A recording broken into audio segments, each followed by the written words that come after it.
ভক্তজন সামনে এগিয়ে গিয়ে বসুন, পেছনে অনেক বেশি লোক হবে।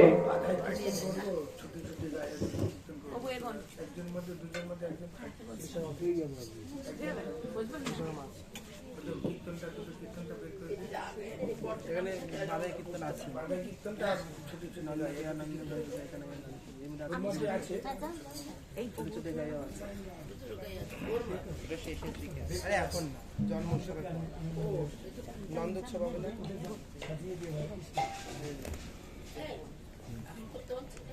আরে বাবা এখন না, নন্দোৎসব হবে তখন বলেছে। দেখি বাবু আমি একটু যাই, বড় বইতে আছে বাদাই উৎসব। আবার বলছি নিচে বসতে কষ্ট হবে না, যাদের কষ্ট হবে নিচে বসতে তারা চেয়ারে বসতে পারেন, পিছনে অনেক চেয়ার আছে।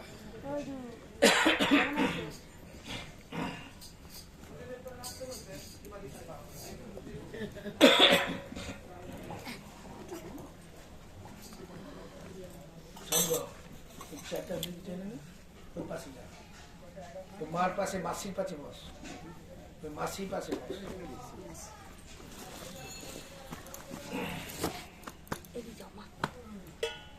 জনমান্য শূন্য লোকে লোকারণ্য স্বাদি ভক্তি বিজ্ঞান দায়িনে গুরু গৌরাঙ্গ নিষ্ঠায় শ্রীহরি কীর্তন মুদিনী ভক্ত সঙ্গ সুখানন্দী সিদ্ধান্তর্ণবরূপিণী ভক্তি বিনোদ ধারা স্নাত আচার্য প্রভবে নমো নমো মহাবদন্নায় কৃষ্ণ প্রেম প্রদায়তে কৃষ্ণায় কৃষ্ণ চৈতন্য নাম্নে গৌরতিসে নমো নমো ত্রিকাল সত্ত্বায় জগন্নাথ সুতায় চ সভিত্রায় সপুত্রায় সকলত্রায় তে নমো কৃষ্ণায় বাসুদেবায় দেবকী নন্দনায় চ নন্দ গোপকুমারায়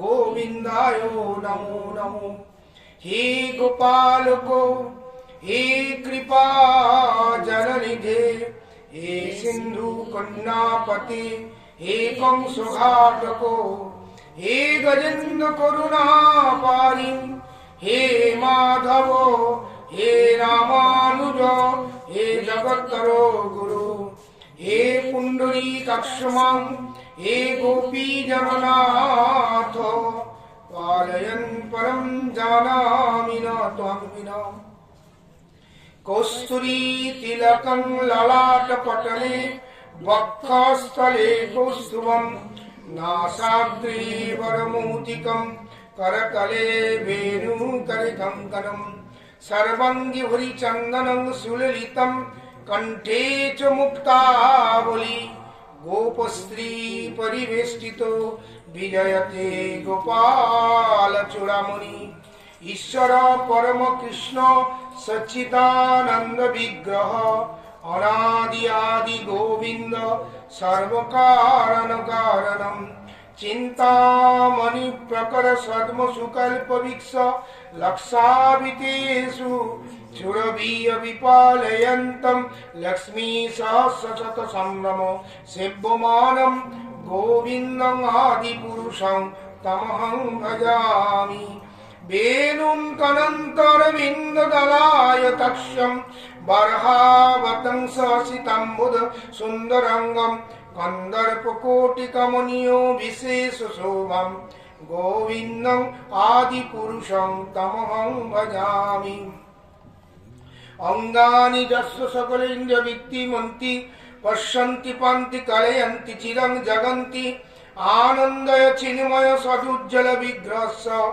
গোবিন্দং আদি পুরুষং তমহং ভজামি অদ্বৈতং অচ্যুতং অনাদি অনন্ত রূপ্যম আদ্যং পুরাণ পুরুষ নবযৌবনং চ বেদেষু দুর্লভ অদুর্লভ আত্মভক্ত গোবিন্দং আদি পুরুষং তমহং ভজামি গোবিন্দং আদি পুরুষং তমহং ভজামি গোবিন্দং আদি পুরুষং তমহং ভজামি গোবিন্দ নন্দিনী রাধে গোবিন্দ মনমোহিনী গোবিন্দ সর্বস্ব সর্বকান্তা শিরোমণি রাধে বৃন্দাবনেশ্বরী রাধে বৃন্দাবনেশ্বরী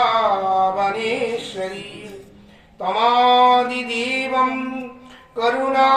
করুণানিধানং কমলবর্ণং শ্রীদবতারো अपार संसार समुद्र सेतु भजामहे भागवतो स्वरूपम् सर्वशास्त्राब्धि पीयूष सर्ववेदैक सत्फल सर्वसिद्धान्त रत्नाढ्य सर्वलोकैक दिक्पद सर्वभागवत प्राण श्रीमद्भागवत प्रभो कलिद्धान्तोदितादित्य श्रीकृष्ण परिवर्तित परमानंद पाठाय प्रेम वर्षि अक्षरायते सर्वदा सर्वसेव्याय श्रीकृष्णाय नमस्तुमे मदेक बंधु मत्संगी मद्गुरु मद्महाधन मद्निस्तार मद्भाग्य मदानंदं नमस्तुमे असाधु साधुता दायिन अति नीच उच्चता करो हा हा मुंच कदाचिन्मां प्रेमना हितकंठ स्फुरदम् ओम नमो भगवते वासुदेवाय ओम नमो भगवते वासुदेवाय ओम नमो भगवते वासुदेवाय आराध्य भगवान वजीशतनय तद्धाम वृंदावनम रम्या काशी भजवर्ग वर्गेण या कल्पिता श्रीमद्भागवतं प्रमाणमलं प्रेमार्थो महापुराण श्रीचैतन्य महाप्रभुर्मदमिदं तत्रादरो न परम्।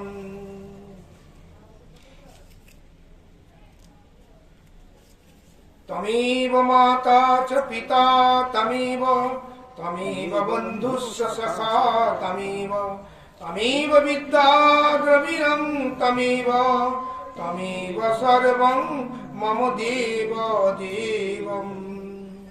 परमार्थ गुरुपाद पद्म अभिन्न नित्यानंद तत्व निकुंज लीला सेवा प्रदानकारी जगत गुरु भक्ति सिद्धांत सरस्वती गोस्वामी प्रभुपादिर कृपार मूर्त विग्रह नित्य लीला प्रविष्ट विष्णुपाद परमहंस तथ शत श्रीमद भक्ति शिव भागवत गोस्वामी महाराज आतुल चरणे कृपा प्रार्थना करी तिनि प्रसन्न होन शुभ कृपा दृष्टि प्रदान करुन। जगत गुरु भक्ति सिद्धांत सरस्वती गोस्वामी प्रभुपाद सपार्श सपरिकर बृंद सरगोस्वामी चरणे बोले भक्तवत्सल भगवान की, भागवत महापुराण की जय। देव महाराज की जय। जीत महाराज की जय। रावण बिहारी लाल की जय। हरि गोपाल की जय। पावन करी श्री चैतन्य महाप्रभु की जय।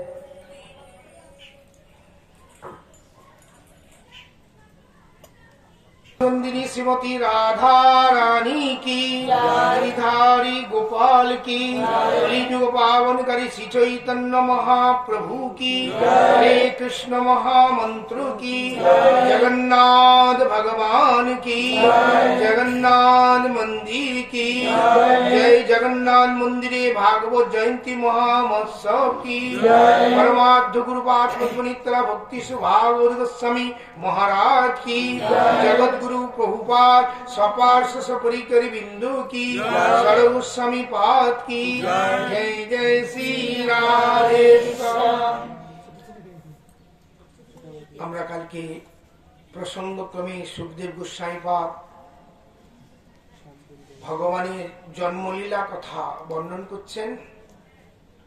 এই ভগবানের অপ্রাকৃত জন্মলীলা শ্রবণে জীবের জন্ম মৃত্যু থেকে পরিত্রাণ পাওয়া যায়, আধ্যাত্মিক আদি দৈবিক আদি ভৌতিক তিতাব জ্বালা চলে যায়, ভগবানের চরণে অহিতুকী অপ্রতিহতা ভক্তি লাভ হয়। তাই আমরা শ্রবণ মুখে কীর্তন করেছিলাম কৃষ্ণচন্দ্র আবির্ভাব। আবির্ভাব মানে আবির্ভাব কথার অর্থ হচ্ছে অপ্রাকৃত চিন্ময় জগৎ থেকে ল্যান্ডিং করা, অবতরণ। বৈকুণ্ঠ গোলক জগৎ থেকে অবতরণ, ল্যান্ডিং করা, একে আবির্ভাব বলা হয়। আমাদের জন্ম হয়, ভগবানের জন্ম নেয়, তিনি অজন্মা। জন্ম কর্মমে দিব্যম जो व्यक्ति तत्त्वत त्यक्तं देहं पुनर्जन्मं नैति अर्जुन। ভগবানের জন্মটা অপ্রাকৃত, ভগবানের জন্ম নেই, তার জন্ম নেই। তাহলে আমরা জন্মাষ্টমী করি কেন? জন্মাষ্টমী করি কেন? এর অর্থ হচ্ছে ভগবান অষ্টাবৃত চতুর্যুগে দাপরে তিনি ভাদ্র মাসে কৃষ্ণ পক্ষে অষ্টমী তিথিতে কেন্দ্র করে বসুদেব দেবকী পুত্রতা স্বীকার করে এবং নন্দ যশোদার বাৎসল্য প্রেম আস্বাদ করবার জন্য তিনি ভৌম প্রপঞ্চে অবতরণ করেছেন। এই অষ্টমী তিথিতে এসছে বলে জন্মাষ্টমী বলা হয়, কিন্তু ভগবান জন্ম নাই। কেন তিনি আসলেন না? ভগবানের নিত্য লীলা গোলক বৈকুণ্ঠে চলছে, গোলকে ভগবানের জন্মলীলা নাই। এই জন্য ভগবানের জন্মলীলা নেই বলে নন্দ যশোদা এই বাৎসল্য রসটা আস্বাদন করতে পারেনি। বসুদেব দেবকী কিন্তু কৃষ্ণের নিত্য পিতামাতা নয়, কৃষ্ণের নিত্য পিতামাতা হচ্ছে নন্দ যশোদা। এই জন্য নন্দ যশোদা কৃষ্ণের এই বাৎসল্য রস আস্বাদন করতে পারেননি বলে ধরার দোল রূপে তপস্যা করেছিলেন। এদিকে বসুদেব দেবকী দেব মানে 12,000 বছর ধরে তপস্যা করেছিলেন। তার তপস্যায় সন্তুষ্ট হয়ে ভগবান শ্যামসুন্দর রূপে প্রকট হলেন এবং দর্শন দিলেন। বসুদেব দেবকী বললেন যে প্রভু, আপনি যে আপনার দর্শনে আমি প্রসন্ন আনন্দিত হলাম।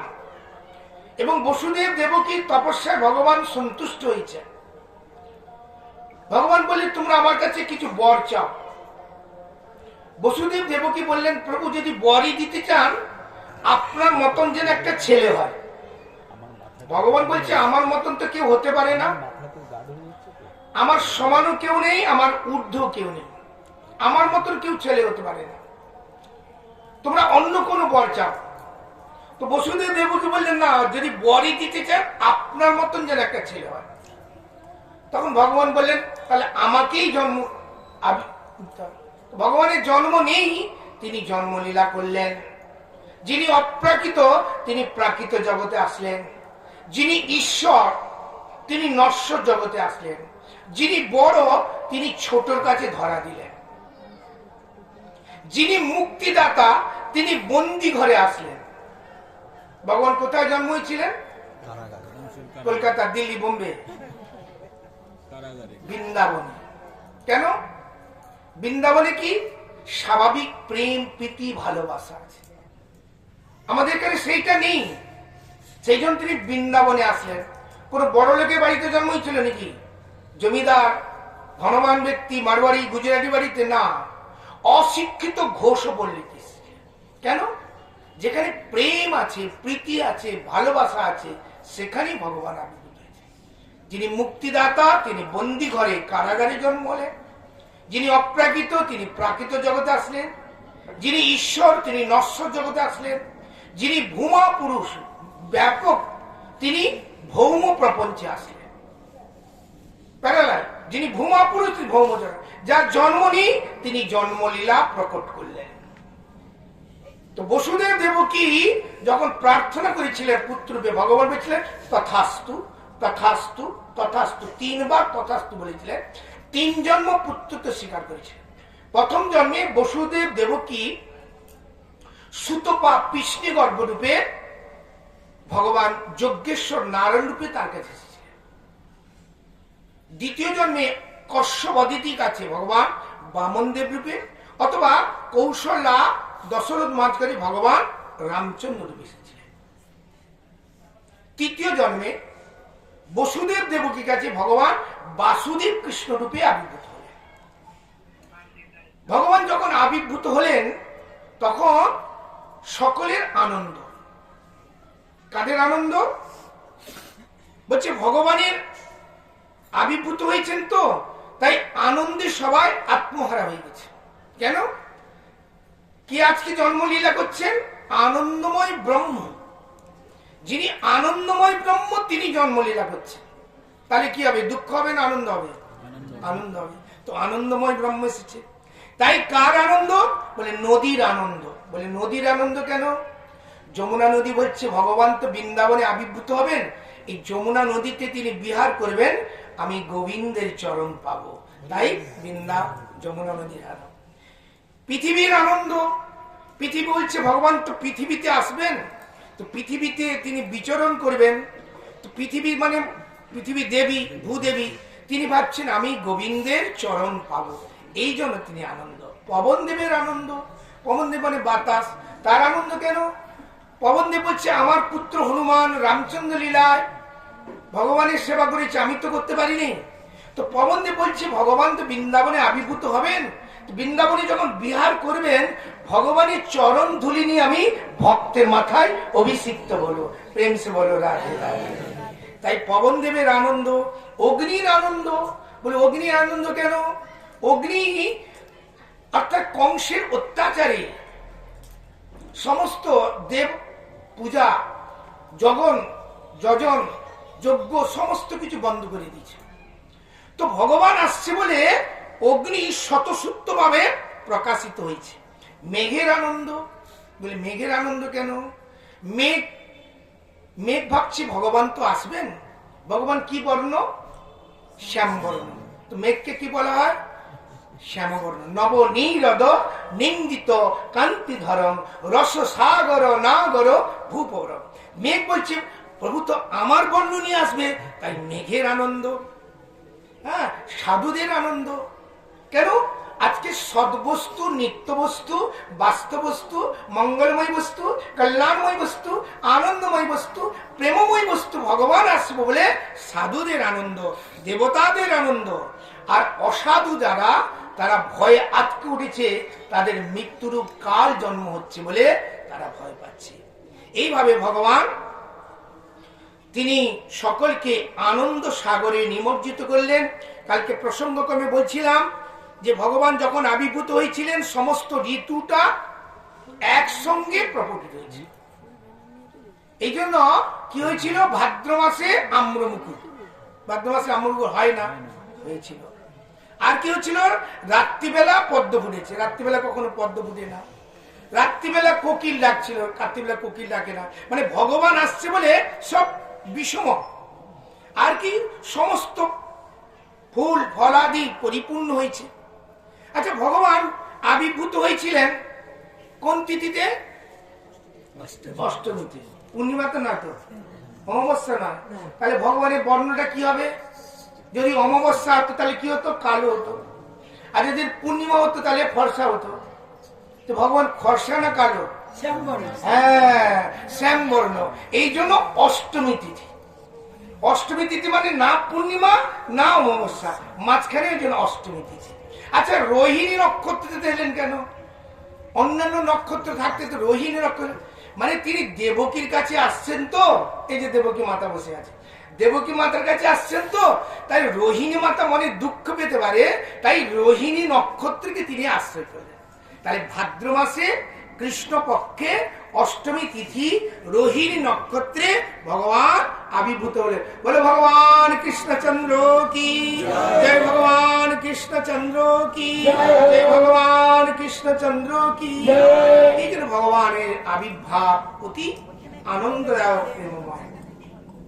তিনি আবির্ভূত হলেন কোথায়? আবির্ভূত হলেন কারাগারে। বসুদেব দেবকী কারাগারে যখন বসেছেন, তখন ভগবান প্রথমে আবির্ভূত হয়েছিলেন ভগবান চতুর্ভুজ।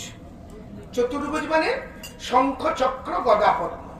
এটি হচ্ছে ভগবানের বিষ্ণু অনাদি রূপ, নিত্য রূপ। বিষ্ণু নারায়ণের নিত্য রূপ হচ্ছে শঙ্খ চক্র গদা পদ্ম। এই বসুদেব দেবকী যে তপস্যা করেছিলেন, ভগবান এই চতুর্ভুজ রূপে দর্শন দিয়েছিলেন। কি বললাম? চতুর্ভুজ দিকে। এই চতুর্ভুজ দিয়ে দর্শন দিয়েছিলেন, তাই ভগবান কৃষ্ণ বসুদেব দেবকীর কাছে চতুর্ভুজ রূপে প্রকাশ হয়েছিলেন। যদি তিনি দ্বিভুজ রূপে প্রকাশ হতেন তাহলে বিশ্বাস হতো না, প্রত্যয় হতো না। তার জন্য তিনি চতুর্ভুজ রূপে দর্শন দিয়েছিলেন বলে চতুর্ভুজ রূপে তিনি প্রকাশ হলেন। এবং বসুদেব দেবকী স্তুতি করার পর কৃষ্ণ চতুর্ভুজ দ্বিভুজ হয়ে গেলেন। আচ্ছা, কৃষ্ণ দ্বিভুজ না চতুর্ভুজ? আচ্ছা, আর নারায়ণ? আচ্ছা, নারায়ণ বড় না কৃষ্ণ বড়?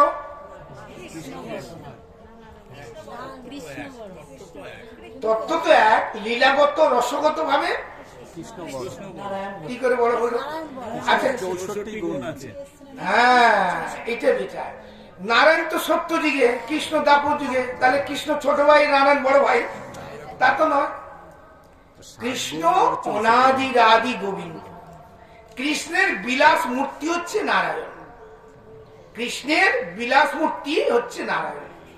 কৃষ্ণ নারায়ণ এমএ পাস করেছে, আর কৃষ্ণ পিএইচডি করেছে। পেন্সি বলে ও রাধে। নারায়ণের মধ্যে 60টি গুণ আছে, আর কৃষ্ণের মধ্যে 64 গুণ আছে। কি কি গুণ আছে? কৃষ্ণ প্রেম মাধুরী, লীলা মাধুরী, বেণু মাধুরী, রূপ মাধুরী, 4টে। 60টা গুণ কৃষ্ণের মধ্যে আছে, নারায়ণ মধ্যে আছে। কিন্তু নারায়ণ কৃষ্ণ পিএইচডি করেছে বলে 4টে গুণ বেশি। সেই গুণগুলো কি কি? রূপ মাধুরী।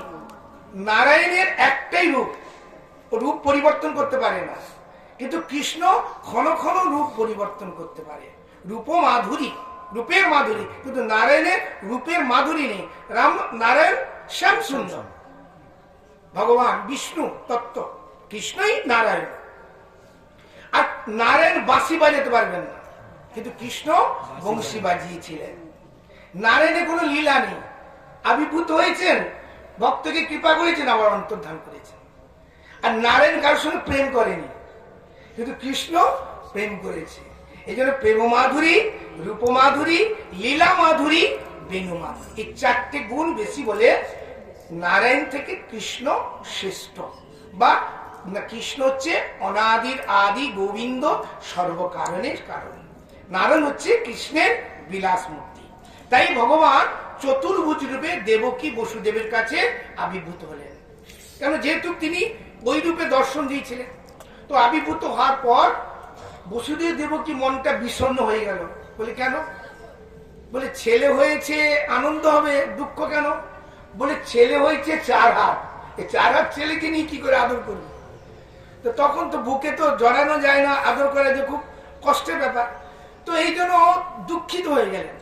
ভগবান বলছে তুমি দুঃখ পেও না, আমি 4 হাত নয়, আমি অনন্ত হাত, আমার অনন্ত মহিমা, আমার অনন্ত চক্ষু, আমার অনন্ত কর্ণ আছে, আমার অনন্ত মস্তক আছে, তুমি আমাকে দ্বিভুজ রূপেও দেখতে পাবে। তো ভগবান বসুদেব দেবকী ভগবানের আবির্ভাব করে স্তুতি করেছিলেন। অনেক ভাগবতের স্তুতি আছে। স্তুতি করার পর ভগবান দেখতে দেখতে চতুর্ভুজ দ্বিভুজ হয়ে গেলেন। দ্বিভুজ হয়ে যাওয়ার পর ভগবান বললেন বসুদেব তুমি আমাকে নন্দ গোকুলে রেখে আসো। বসুদেব বললে যে আমি কারাগারের শৃঙ্খল বন্ধ, আমি তোমাকে কি করে নিয়ে যাব? বলছে আমি তোমার পুত্র তো স্বীকার করেছি, এখনো তোমার কারাগার আছে। আমি অনাদির আদি ভগবান, আমি তোমার পুত্র তো স্বীকার করে এলাম, তুমি এখনো বলছো কারাগার আছে। তুমি আমাকে স্পর্শ করো, তোমার কারাগারে বেড়ি খুলে যাবে। বলে আমি কারাগার থেকে বেরোবো কি করে? বলে আমার অমৃত দৃষ্টির দ্বারা অনন্ত কারাগারের বন্ধন শৃঙ্খল খুলে যাবে। বসুদেব কৃষ্ণকে নিয়ে বেরিয়ে পড়েছেন। এর একটু কথা আরো থেকে গেল, যে কথাটা হচ্ছে সপ্তম গর্ভে বলরাম এসেছিলেন, অষ্টম গর্ভে পূর্ণ ব্রহ্ম ভগবান এসেছিলেন। তো কংস এক 6টা পুত্রকে মেরেছিল। এরা মরিচিত নয়, অভিশাপগ্রস্ত ছিল, তাই তাদেরকে মেরেছিল। সপ্তম গর্ভ রোহিণী গর্ভ থেকে, দেবকী গর্ভ থেকে রোহিণী গর্ভে চলে গেল। তো কংস যারা কারাগারে পাহারাদার ছিল তাদেরকে খুব বলে দিয়েছিল খুব কড়া করে পাহারা দেবে, কেন এই অষ্টম গর্ভ হচ্ছে আমার মৃত্যুরূপ কাল। অতএব তোমরা খুব ঠিক ভাবে পাহারা দেবে যাতে কোনরূপ জন্ম হয়ে পালিয়ে না যেতে পারে। তো কারাগারে যারা রক্ষিক তারা বলছে মহারাজ কোনো চিন্তা নেই, কোনো চিন্তা নেই, আমরা থাকতে থাকতে কোনো কোনো চিন্তা নেই। একবারে মোটটা মুড়ে দিয়ে বলছে কোনো চিন্তা নেই, আজকে আমরা খুব কড়া করে পাড়া দেবো। বলছে দেখো ঠিক করে যদি পাড়া দাও, ভাদ্র মাসে কৃষ্ণ আসলেন, আশ্বিন মাসে দুর্গা পূজা তোমাদের বোনাসটা মোটা করে দেবো। তো সকলে খুব খুশি হয়ে পাড়া দিচ্ছে, এমন পাড়া দিচ্ছে যেন মানে কেউ যাচ্ছে না। কিন্তু ভগবান যখন আবির্ভূত হলেন, সাথে সাথে ভগবানের মহামায়া আর Yogamaya, external potency and internal potency. Internal পোটেন্সিকে বলা হয় যোগমায়া, এক্সটার্নাল পোটেন্সিকে বলা হয় মহামায়া। মহামায়া সবাইকে ঘুম পাড়িয়ে দিয়েছে। ভগবান কখন আবির্ভূত হলেন? 12টার সময়। 12টার সময় কারা বেরোয়? চোররা বেরোয়। তো ভগবান চোর নয়, কিন্তু ভগবান এটি বুঝাতে চাইছেন রাত্রি দিন সকাল এটা তোমাদের জন্য, আমার জন্য রাত্রি দিন নয়। আমি নিত্য শাশ্বত আনন্দ পরব্রহ্ম। আমি যে কোনো সময় যে কোনো কাল সবসময় আমি জাগ্রত, আমি নিদ্রিত নয়। আমি মায়ার দ্বারা আক্রান্ত নয়, তোমরা মায়ার দ্বারা বশীভূত। তাই তম, রাত্রিকে বলা হয় তম। আমাকে তম, সাত্বিক, রাজসিক, তামসিক কোনটি স্পর্শ, আমি নির্গুণ সত্য বস্তু। তাই ভগবান রাত্রে 12টার সময় মধ্যরাত্রে তিনি আবির্ভূত হলেন। যখন মধ্যরাত্রে আবির্ভূত হলেন, কারাগারী রক্ষীরা সব ঘুমিয়ে পড়েছে, কেউ বুঝতেই পারলো না। কিন্তু ভগবান কারাগার থেকে বেরিয়ে বসুদেবের সঙ্গে নন্দ গোকুলে চলে গেলেন। নন্দ গোকুলে যখন যাচ্ছেন, যাওয়ার পথে এই মথুরা এবং গোকুলের মাঝখানে একটি নদী আছে, সে নদীটার নাম কি? যমুনা নদী। যমুনা নদী তখন ভাদ্র মাসে প্রচুর পরিমাণে জল, এত জল ফরকর বসুদেব মাথায় করে নিয়ে আসছেন। টুকটুক করে বৃষ্টি পড়ছে, একটু ঠান্ডা ঠান্ডা হাওয়া দিচ্ছে। তখন ওই হাতে মানে অনন্তদেব ছত্র আকারে বৃষ্টি ধারণ করছে। এই সময় বসুদেব চলে আসছেন। যখন আসলে তিনি কি করলেন? এই যমুনা কাছে এসে চিন্তা করলেন যে আমি কি করে যমুনা পার হবো, একটা চিন্তা এসে গেল, এত ভরপুর যমুনা। তখন ভগবানের মায়া শক্তি শ্রীগাল রূপ ধারণ করে বললেন বসুদেব তুমি অনন্ত কোটি ব্রহ্মাণ্ডের মালিক, অনাদির আদি গোবিন্দকে তুমি নিয়ে যাচ্ছ, ছোট্ট একটা নদী পার হতে পারছো না, দেখো আমি পার হয়ে দেখিয়ে দিচ্ছি। তো শ্রীগাল রূপী মায়া পার হয়ে দেখিয়ে দিলেন যে জল বেশি নেই, অল্প জল আছে, তুমি নিশ্চিন্তে যেতে পারো। তো বসুদেব নিয়েই চলেছেন। তো জলে যখন যাচ্ছেন, যমুনাতে মাঝখানের দিকে যাচ্ছেন, যমুনা দিয়ে বলছে আমার প্রভু গোকুলে যাবেন, লীলা করবে, আমি গোবিন্দের চরণ স্পর্শ করতে পারবো না। তাই যমুনা আস্তে আস্তে জল বাড়তে বাড়তে গোবিন্দ সেই জলে পড়ে গেলেন। যমুনা তাকে আলিঙ্গন চুম্বন খেলো, আবার বসুদেবের কাছে ফিরে এলেন। বসুদেব ওপারে চলে গেলেন। এদিকে যোগমায়া মহামায়া একই সঙ্গে লীলা করছেন। নন্দ গোকুলে যশোদার একটি সন্তান হয়েছিল, সে সন্তানটার নাম, তিনি হচ্ছেন মহামায়ার কন্যা। যখন হয়েছিল তখন যশোদা প্রসব যন্ত্রণা বুঝতে পারেনি ছেলে হয়েছে না মেয়ে হয়েছে, কিন্তু শাস্ত্র মহাজন বলছে একই সঙ্গে নন্দনন্দন কৃষ্ণ এবং যোগমায়া সেখানে আবির্ভূত হয়েছে। যোগমায়া এবং নন্দনন্দন কৃষ্ণ আবির্ভূত হয়েছিল। কিন্তু বসুদেব নিয়ে গেলেন কাকে না, বাসুদেব কৃষ্ণ। বাসুদেব কৃষ্ণকে যখন নিয়ে গেলেন, ওই নন্দনন্দন কৃষ্ণ বাসুদেব কৃষ্ণ একাত্মা হয়ে গেল। বসুদেব বুঝতে পারলেন না, কেন, ওই মায়া লীলা করছেন যোগমায়া মহামায়া একই সঙ্গে, এই জন্য বসুদেবের দৃষ্টিগোচর হলো না। বসুদেব দেখলেন ওই একটা কন্যা জন্ম হয়েছে, তাই কন্যাকে নিয়ে আসলেন আর ছেলেটাকে রেখে দিয়ে আসলেন। আবার যেই নিয়ে এসে পৌঁছালেন, পৌঁছে যাওয়ার পর দেবকীর কাছে যখন দিয়েছে তখন মে মে মে করে কাঁদতে হলো, এতক্ষণ কান্নাকাটি করেনি। যেই দেবকীর কাছে দিয়েছে কান্নাকাটি শুরু করেছে। তখন কারাগারের রক্ষীরা জেগে উঠেছে, তাড়াতাড়ি কংসের কাছে খবর দিল।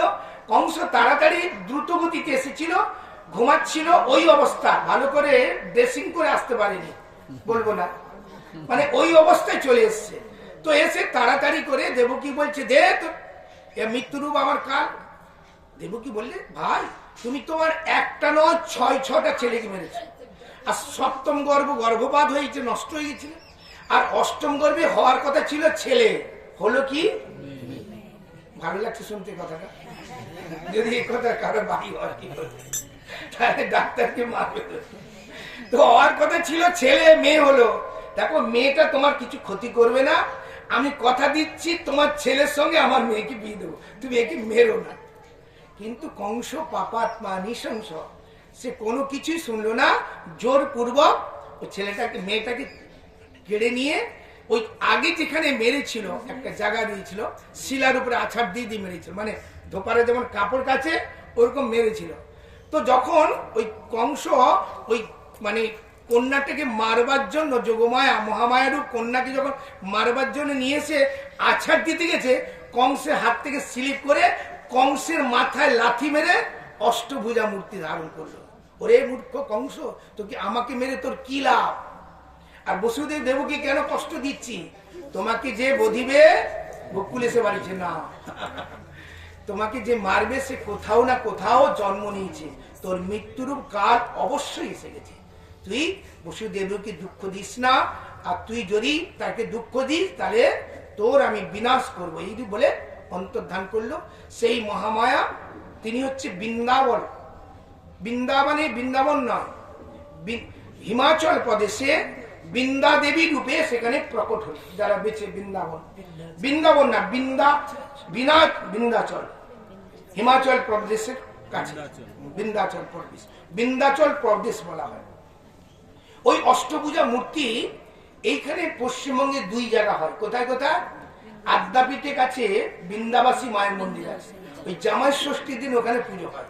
সেখানে লক্ষ্মী গণেশ থাকে না, ওখানে কংস আর ওই ব্রহ্মার মূর্তি থাকে। আরেক জায়গায় পুজো হয় আদি সপ্তমে, আদি সপ্তমে একটা মন্দির আছে, ও অষ্টভুজা মূর্তি। আমাদের যে দুর্গা পূজা 10 পূজা, ওটি অষ্টভুজা। আর বৃন্দাচল প্রদেশে সেখানে অষ্টভুজা পূজা আদ্যা শক্তি। আর বৃন্দাবনেতে আছে কাত্যায়নী মহামায়া, কাত্যায়নী মন্দির, গোবিন্দ মন্দির, রঙ্গনাথ মন্দিরের পিছন দিকে, সেখানে কাত্যায়নী মন্দিরে অষ্টভুজা মূর্তি, 10 পূজা না, এবং কাত্যায়নী ব্রত করি। যাই হোক, এদিকে চলে গেলেন কংস বিষণ্ণ মদনে, বাড়িতে ফিরে গেল। এদিকে কৃষ্ণ তো নন্দ অর্থাৎ বসুদেবের থেকে নন্দ গোকুলে চলে আসলেন। নন্দ মহারাজ পুত্র সন্তান হয়েছে বলে আনন্দে কি নন্দ উৎসব, বাধাই উৎসব। লজেন্স কোথায়? সুস্মিতা, তো লজেন্স কোথায়? লাড্ডু টাড্ডুতে নেই। তো নন্দ উৎসব, সেই নন্দ উৎসবের সমস্ত ব্রজবাসীগণ আনন্দে এসেছে। আনন্দে এসেছে গোপালের জন্য আভূষণ, হীরামণি মাণিক্য বস্ত্র আদি, আর এইভাবে নিয়ে এসছে। আর পুরুষরা কি নিয়ে এসছে? বাঁকে করে ক্ষীরননি মাখন। তোমরা কি নিয়ে এসছো জানি না, হ্যাঁ। মায়েরা নিয়ে এসছিল গোপালের জন্য আভূষণ, হীরামণি মাণিক্য সোনা আদি, আর পুরুষরা নিয়েছিল দধি করে ক্ষীর মাখন ননি সব নিয়ে এসেছিলেন নন্দোৎসবে আনন্দ উৎসব করবার জন্য। তাই আমরা সেই নন্দোৎসবের একটি কীর্তনের দ্বারা সেই নন্দোৎসবকে আস্বাদন করব। স্বর্গে ধুমধুবি বাজে নাচে দেবগণ, স্বর্গে ধুমধুবি বাজে নাচে দেবগণ, স্বর্গে ধুমধুবি বাজে নাচে দেবগণ,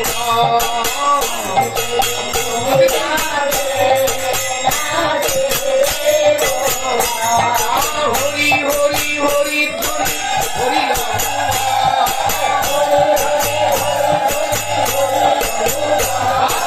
হরি হরি হরি ধ্বনি হরি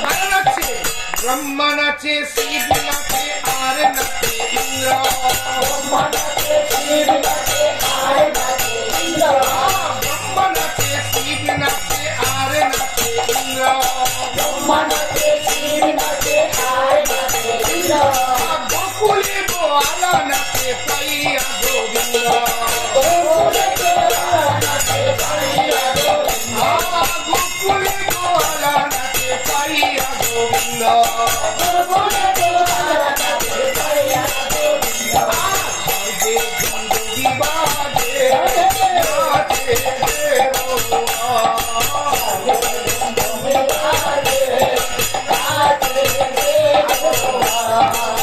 তাহলে তো ঝুলা নাচে, স্বর্গে ধুমধুবি বাজে নাচে দেবগণ,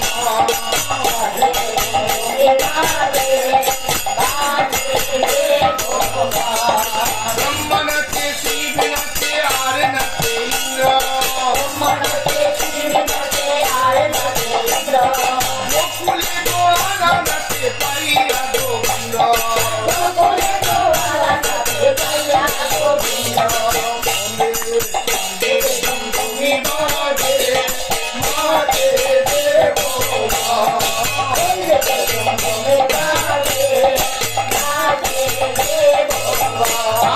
হরি হরি হরি ধ্বনি হরি রব, হরি হরি হরি ধ্বনি হরি রব, স্বর্গে ধুমধুবি বাজে নাচে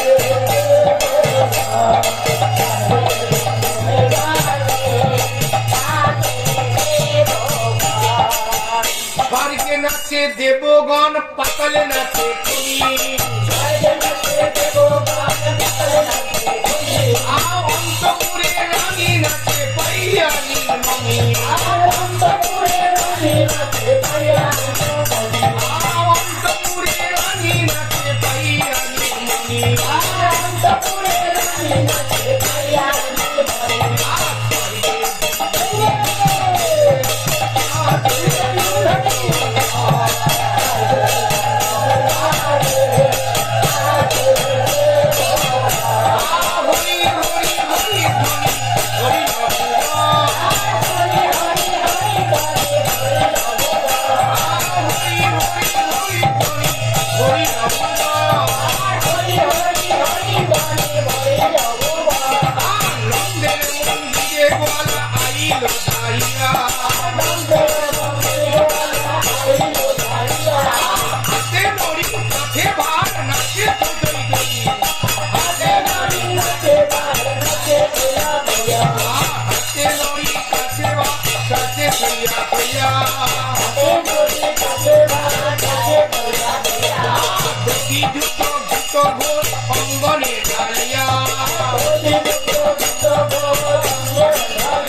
নন্দ উৎসব। নন্দ উৎসব মানে নন্দ মহারাজের সন্তান হয়েছিল বলে আনন্দ উৎসবকে নন্দ উৎসব বলা হয়।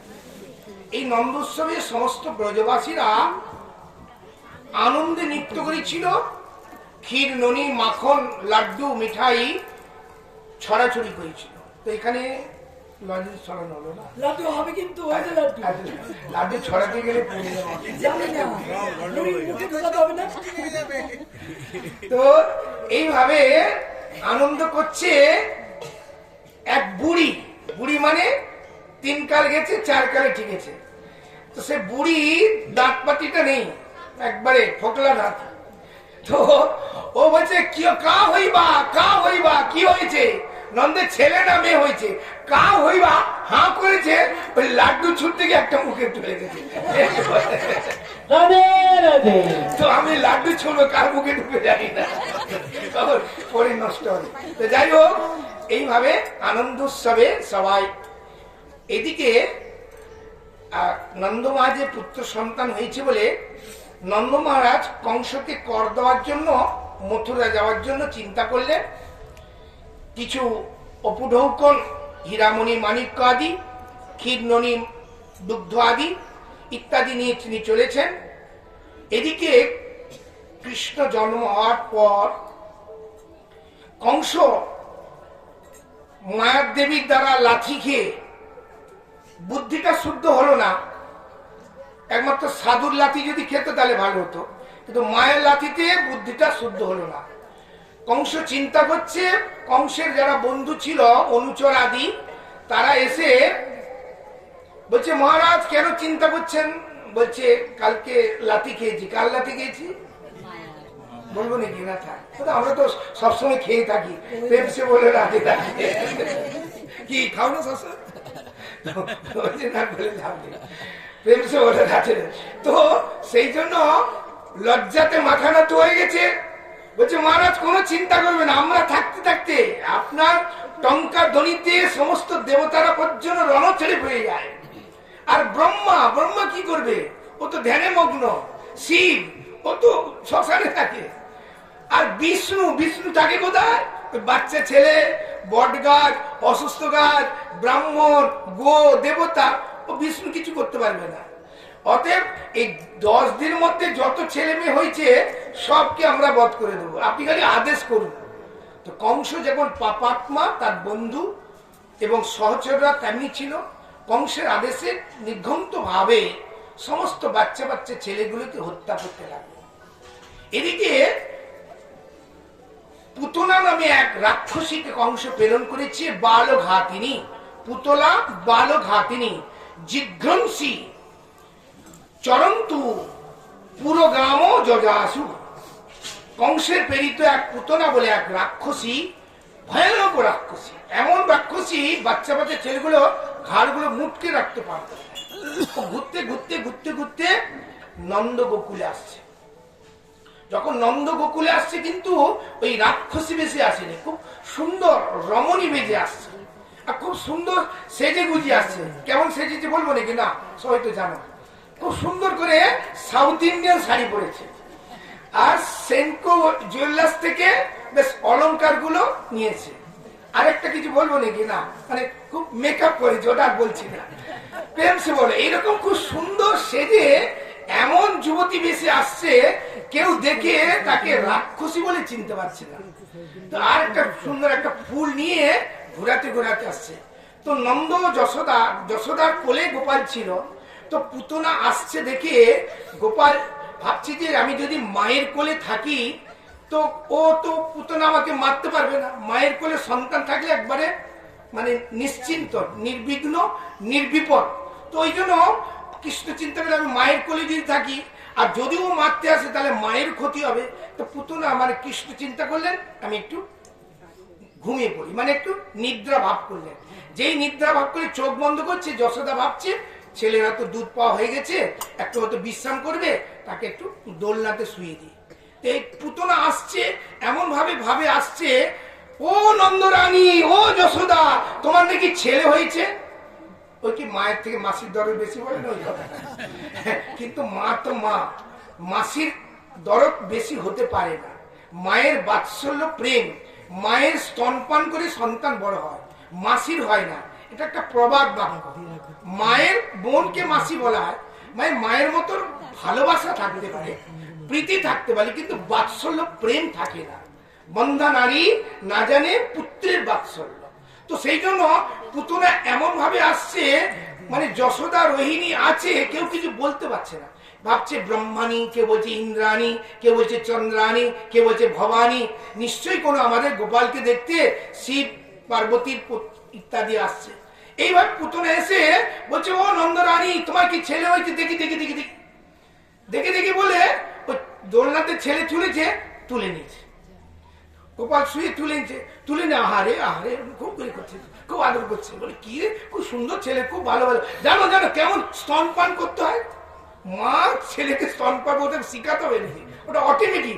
মা ছেলেকে স্তনপান না করলেও ছেলে মায়ের স্তনটা কোথায় আছে ও ঘুমিয়ে ঘুমিয়ে খুঁজে বেরোবে। কেন? এটা স্বতঃসিদ্ধ প্রেম, এটা ভগবত ইচ্ছা। মায়ের স্তনটা কোথায় ছেলেকে শিখাতে হবে না। গরুর বাঁটটা কোথায় বাছুরকে দেখাতে হবে না।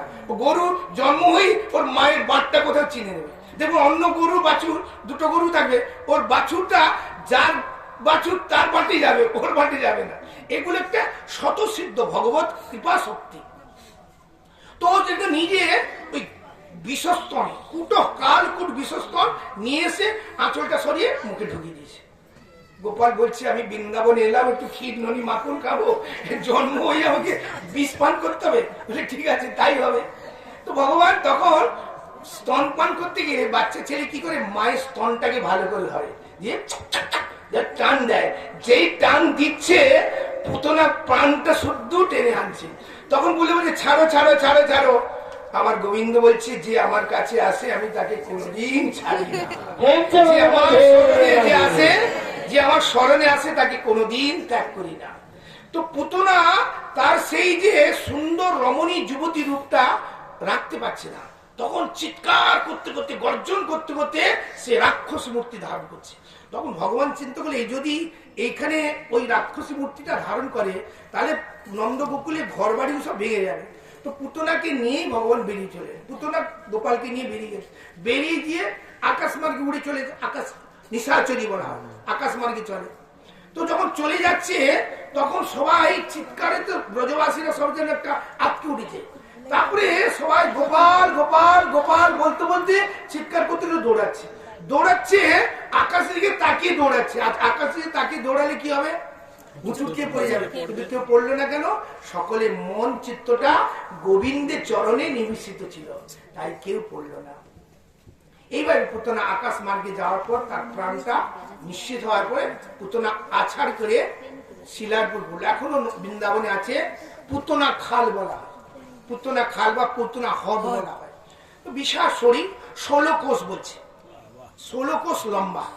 তা তেমনি তার হাতগুলো, তেমনি তার পা গুলো, বুকটা বলছে নদীর হ্রদের মতন, হ্যাঁ, মানে নাকগুলো বলছে কুয়ার মতন, কুয়ো, হ্যাঁ। আর মানে দাঁতগুলো কেমন ছিল? নাঙ্গলের দিশার মতন, এরকম, মানে বড় বড় একটা তাল গাছের মতো তার পা গুলো, হাতগুলো বড় বড়, এইরকম আকৃতি, 16 কোষ ব্যাপী। পুতনা যখন আছাড়কে পড়লো, ব্রজবাসীরা তাকে মই লাগিয়ে নামিয়ে গোপালকে কুড়াল দিয়ে 10টা জায়গায় ভাগা করেছে, 10টা চিতা করেছে। তাহলে কত মন কাঠ লেগেছে চিন্তা করতে থাকো। 10টা চিতাতে পুতনাকে পুরানো হয়েছিল। তারপর পুতনা পুরানোর পর সে মানে একটা বিকট গন্ধ বেরিয়েছিল না, সেটা সুগন্ধ বেরিয়েছিল। কেন? ভগবান তার স্তনপান করেছিল বলে। পুতনার মরার পরে মরা গন্ধ বা পচা গন্ধ বেরোয়নি, সুগন্ধ কৌস্তুরী গন্ধ বেরিয়েছিল। যেহেতু যদি মরা গন্ধ বেরোতো বা একটা বিশ্রী গন্ধ হতো, তাহলে ব্রজবাসীরা সেই গন্ধের চোটে অর্ধেক মারা যেত। তা পুতনা স্তনপান করাতে ভগবানের চিন্ময় অমৃত পর্শেতে পুতনা পুরানো পরে সেই যে গন্ধটা কস্তুরী চন্দন সুগন্ধ প্রকাশিত হয়েছিল। এই পুতনা যখন দাহ হলো, তখন নন্দমহারাজ গোকুল থেকে অর্থাৎ মথুরা থেকে কর দিয়ে ফিরে এসেছিলেন। বসুদেব বললেন, তুমি এখানে বেশি থাকা উচিত হবে না, নন্দ গোকুলে কোনো বিপদ হতে পারে, তো নন্দমা যখন আসছে দেখেন আকাশে ধোঁয়া ধোঁয়া, মানে 10টা চিতা একসঙ্গে জ্বলছে। তো যখন এসে জানতে পারলেন এবং গোপালকে নিয়ে আস্বাদন করলেন, ধ্যান করলেন এবং আদর করলেন। এটি পুতনা কে ছিল বলছেন, বলি মহারাজের কন্যা, তার নাম ছিল রত্নমালী। ভগবান যখন বলি মহারাজ রূপে বলি মহারাজকে কৃপা করবার জন্য যখন ভগবান বামনদেব রূপে বলি মহারাজের রাজ্যতে গেছিলেন, তখন রত্নমালী প্রথমেই দেখেছিল। কন্যা তো ওই আগের দিকে দেখেছিল। ও যখন দেখেছিল, দেখা মাত্রই সেই বটুকো বামন রূপটা দেখে তার খুব আনন্দ নিয়েছিল। আনন্দেতে এসে মনে মনে ভাবতো, এইরকম যদি একটা ছেলে হতো, আমি একটু আদর করতাম, চুম্বন করতাম। ভগবান মনে মনে বলে তথাস্তু, তাই হবে। তো এই ইচ্ছাটা তার প্রকাশ করেছিল, স্তনপান করতো। যখন বলি মহারাজকে কৃপা করার জন্য ভগবান ত্রিবিক্রম মূর্তি ধারণ করলো, ওই রত্নমালী বলে, আমি যদি আগে জানতাম তাহলে 20 স্তন খালি তাকে মেরে দিতাম। ভগবান বলে তথাস্তু, তাই হবে। সেই বলি মহারাজের কন্যা রত্নমালী, তিনি পুতনা রাক্ষসীর বেশি ছিলেন। এইভাবে ভগবান একটি লীলা করলেন। বলে ভক্তবৎসল ভগবান কি, ভাগবত মহাপুরাণ কি। সকট মানে আগের দিনে ঠেলা গাড়ি দেখা যায়, বৃন্দাবনে এগুলো দেখা যায়। ওগুলিতে অনেক গোরস মানে দুগ্ধ, ঘিত, মধু এবং দই, মিষ্টান্ন বহু ছিল, ছোট ছোট ঠেলা গাড়ির মতন। এখন দেখা যায় না কলকাতা, কিন্তু বৃন্দাবনে ওগুলো দেখা যায়। তো সেই সকটে সকটাসুর অশরী আত্মা, তার শরীর ছিল না, বাতাস পুত্রী, ওই সকটকে আশ্রয় করে ও অবস্থান করছিল। কংসের অনুচর তো, ও এসেছিল গোপালকে মারবার জন্য। তো ভগবান তো নিদ্রা ভাব করলেন। তো সে দোলনাতে সকট তখন বুঝতে পেরেছে এখন আর কেউ নেই, যশোদা মা চলে গেছে, ওই ঠেলা গড়িটাকে গড়িয়ে গড়িয়ে নিয়ে ওকে চাপা দিয়ে মেরে দেবো। এরপর একটা চিন্তা করেছে, অন্তর্যামী পরমাত্মা বুঝতে পারলেন। তখন তিনি ঘুম ভেঙে গেছে, ঘুম ভেঙে তাকাচ্ছে, মা, মা নেই তো কি বলবে, ম্যা ম্যা ম্যা করে কানতে আরম্ভ করেছে। যেই কানতে আরম্ভ করেছে, বাচ্চা ছেলে কান্দে কি করে, গুড়ু গুড়ু গুড়ু হাত পাটা নাড়ে। যে হাত পাটা দোলনাটে নেড়েছে, সকটে গিয়ে লেগেছে। যেই সকটে লেগেছে, ভগবানের চরণ স্পর্শটা সকটটা গোড়াতে গোড়াতে আকাশ মার্গে গিয়ে আছাড়কে পড়লো। বলে সকটাসুর ভঞ্জনকারী ভগবান কৃষ্ণচন্দ্র কি। হিরণ্যাক্ষ, হিরণ্যকাক্ষের দৈত্যের পুত্র উৎকট নামে ছিল। সে একসময় লোমস ঋষির আশ্রমে গিয়ে কি করছে, উদ্যানের যাবতীয় বৃক্ষ, ফল ফুলগুলাকে ছুঁড়ে ফেলেছে। খা, ফল ক্ষতি নেই, ফল খাচ্ছে না, গাছের বৃক্ষগুলো তুলে ফেলেছে, ফুল বাগানগুলো নষ্ট করছে। এত উৎপাত আরম্ভ করে দিয়েছে। লোমস ঋষি খুব ক্রুদ্ধ, বলে তুই আমার বাগানে এত নষ্ট করছিস কেন? ও শুনছে না কথা। তখন লোমস ঋষি ক্রুদ্ধ হলো, বলে যা, অশরী আত্মা হয়ে যায়, তোর শরীর থাকবে অশরী আত্মা। যেই বলা মাত্রে ও অশরী আত্মা হয়ে যায়। তখন ঋষির কাছে প্রার্থনা করলে যে প্রভু, আমি খুব অপরাধ করেছি, এখন ঋষি তো, সাধু তো, খুব করুণাময়। বলে ঠিক আছে, যা, দাপর যুগে ভগবান কৃষ্ণচন্দ্রের চরণ স্পর্শেতে তুই উদ্ধার হয়ে যাবে। তাই সকটাসুর ভগবান গোবিন্দের চরণ স্পর্শেতে উদ্ধার হয়ে গেলেন। বলে সকটাসুর ভঞ্জনকারী ভগবান বাল গোপাল কি। এরপর একটি লীলা হলো তিনাবর্ত, মানে কংস এক একটা অসুরকে পাঠাচ্ছে, আর কৃষ্ণ এত আসরিক শক্তি তার ছিল, ও যখন চলছে না, আকাশে একটা ঘূর্ণিপাক, ঝড় বৃষ্টি হয়ে, এমন সময় ঠিক 2, 2:30, 3টে নাগাদ হবে না, 3টের আগে আগে, এমন সময় ব্রজবাসীরা যে যার গরুকে দেখছে, কেউ খড় গাদা দিচ্ছে, কেউ ধান শুকাচ্ছে, কেউ খাওয়া দাওয়া করে একটু বিশ্রাম করছে। এমন একটা সময়, ঠিক 2, 2:30টার সময় একটা হঠাৎ আচমকা, যেমন কালবৈশাখী ঝড় উঠে, এরকম ঝড়ের মতন সে তিনাবর্ত অসুর ঘূর্ণিপাক করতে করতে আসছে। তখন যশোদার কোলে গোপাল ছিল, গোপাল কোলে ছিল। তো কোলে গোপাল আছে, গোপাল বুঝতে পারলো যে তিনাবর্ত আসছে আমাকে মারবার জন্য। তখন আমি মায়ের কোলে আছি, তাহলে আমাকে যদি মারতে যায় মায়ের ক্ষতি হবে। তো সাথে সাথে গোপাল ভারী হয়ে গেছে, এত ভারী হয়ে গেছে, মা কোলে রাখতে পারছে না। মা বলছে, আরে যাকে আমি গর্ভে ধারণ করলাম কোলে রাখতে পারছি না। মায়ের কোলে যত হোক না, সন্তান সবসময় হালকা হয়। তো গোপাল এত ভারী হয়ে যাচ্ছে, কিছুতেই যশোদা রাখতে পারছে না। বাধ্যই গোপাল একটি মানে বিছানা করে গোপালকে শুয়ে দিয়েছে। যেই শুয়ে দিয়েছে, ওই তিনাবর্ত অসুর এমন ঘূর্ণিপাক এসে গোপালকে ওই হাওয়াতে তুলে নিয়েছে। তুলে নিয়ে যাচ্ছে, যখন যাচ্ছে তখন গোপাল মানে অ্যাকচুয়ালি মানে ছেলেরা মায়েরা কি করে ছেলেকে কি করে কোলে রাখে, আর বাবা কি করে কাঁধে। ছেলেদের মনে ভয় থাকে বাবার কাঁধে যাচ্ছি মানে পড়ে যেতে পারি, মায়ের কোলে থাকলে নিশ্চিন্ত নির্ভয়। ওই জন্য ছেলেরা দেখবে বাবার কোলে উঠলেই কাঁধটা ধরে পড়ে না যায়। কাঁধটা ধরেছে, প্রথমে গোপাল কাঁধটা ধরেছে। তো গোপালকে নিয়ে তৃণাবর্ত অসুর যাচ্ছে আকাশ মার্গে উপর দিকে যাচ্ছে। যেই উপর দিকে যাচ্ছে তখন গোপাল আস্তে আস্তে ভারী হয়েছে, এমন ভারী হতে আরম্ভ করেছে। আবার যেই ভারী হয়েছে তখন ফেলে দিতে চাইছে, গোপাল এক হাত ধরেছিল আর এক হাত ধরেছে, এই ধরেছে ধীরে ধীরে তিনি তাই গৌর হরি বললেন।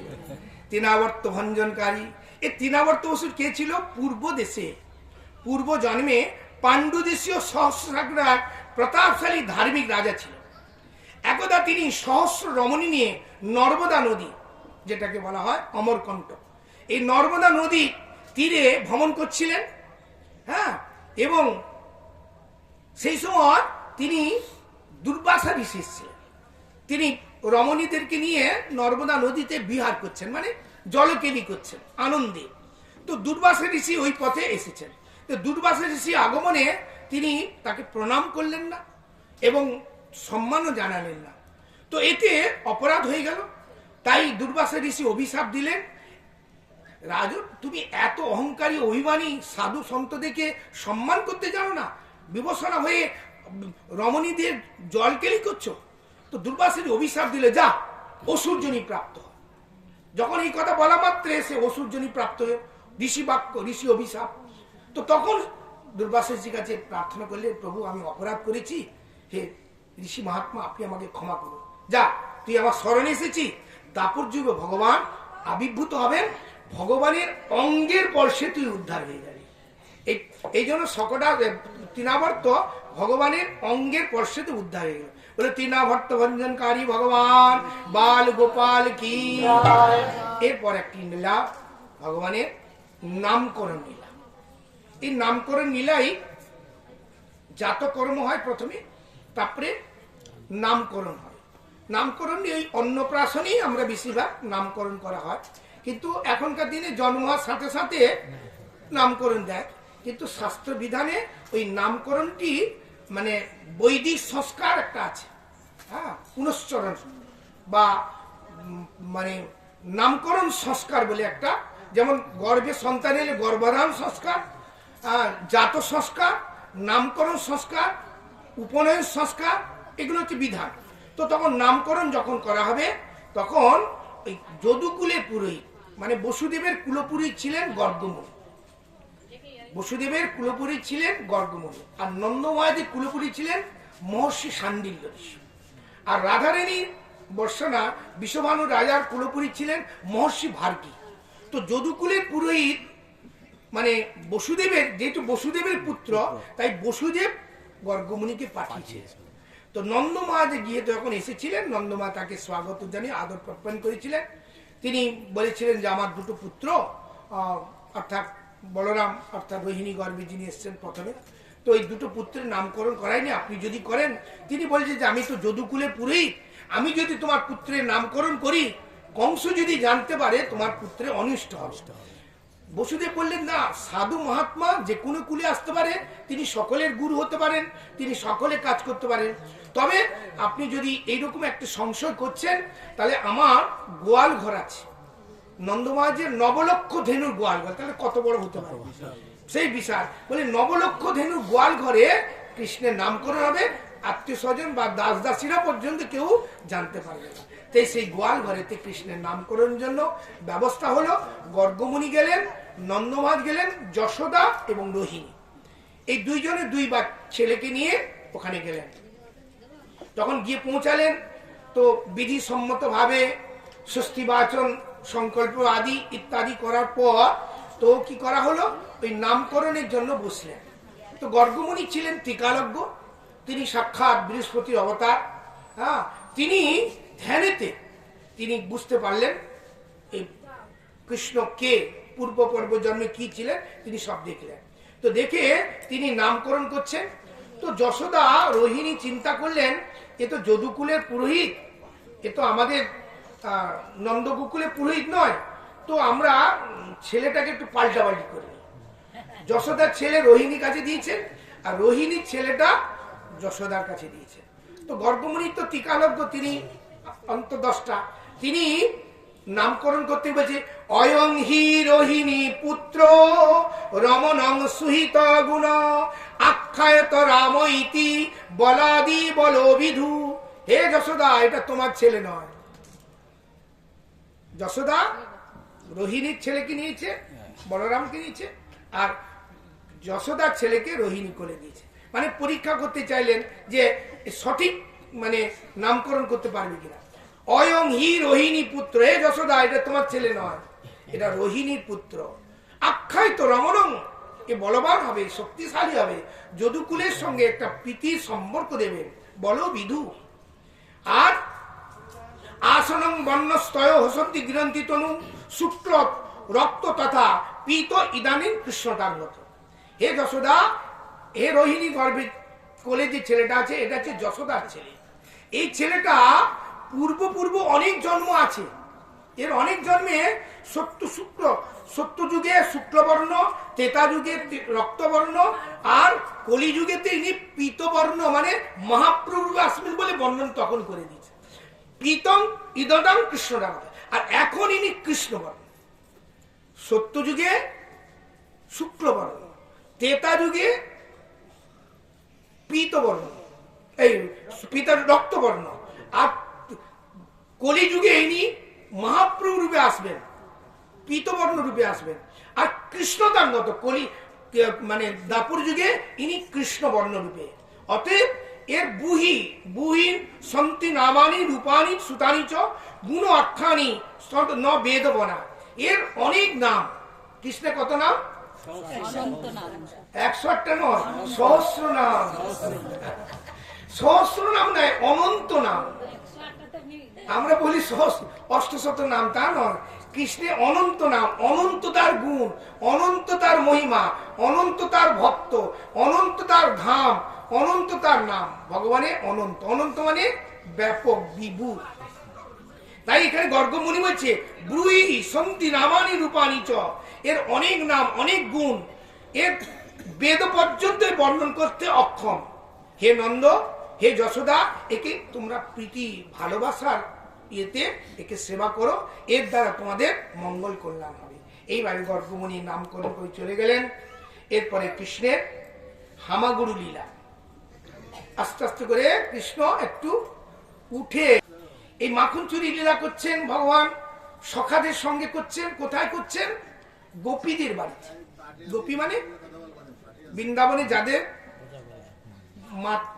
মাতৃস্থানীয়, তাদেরকে গোপী বলা হয়।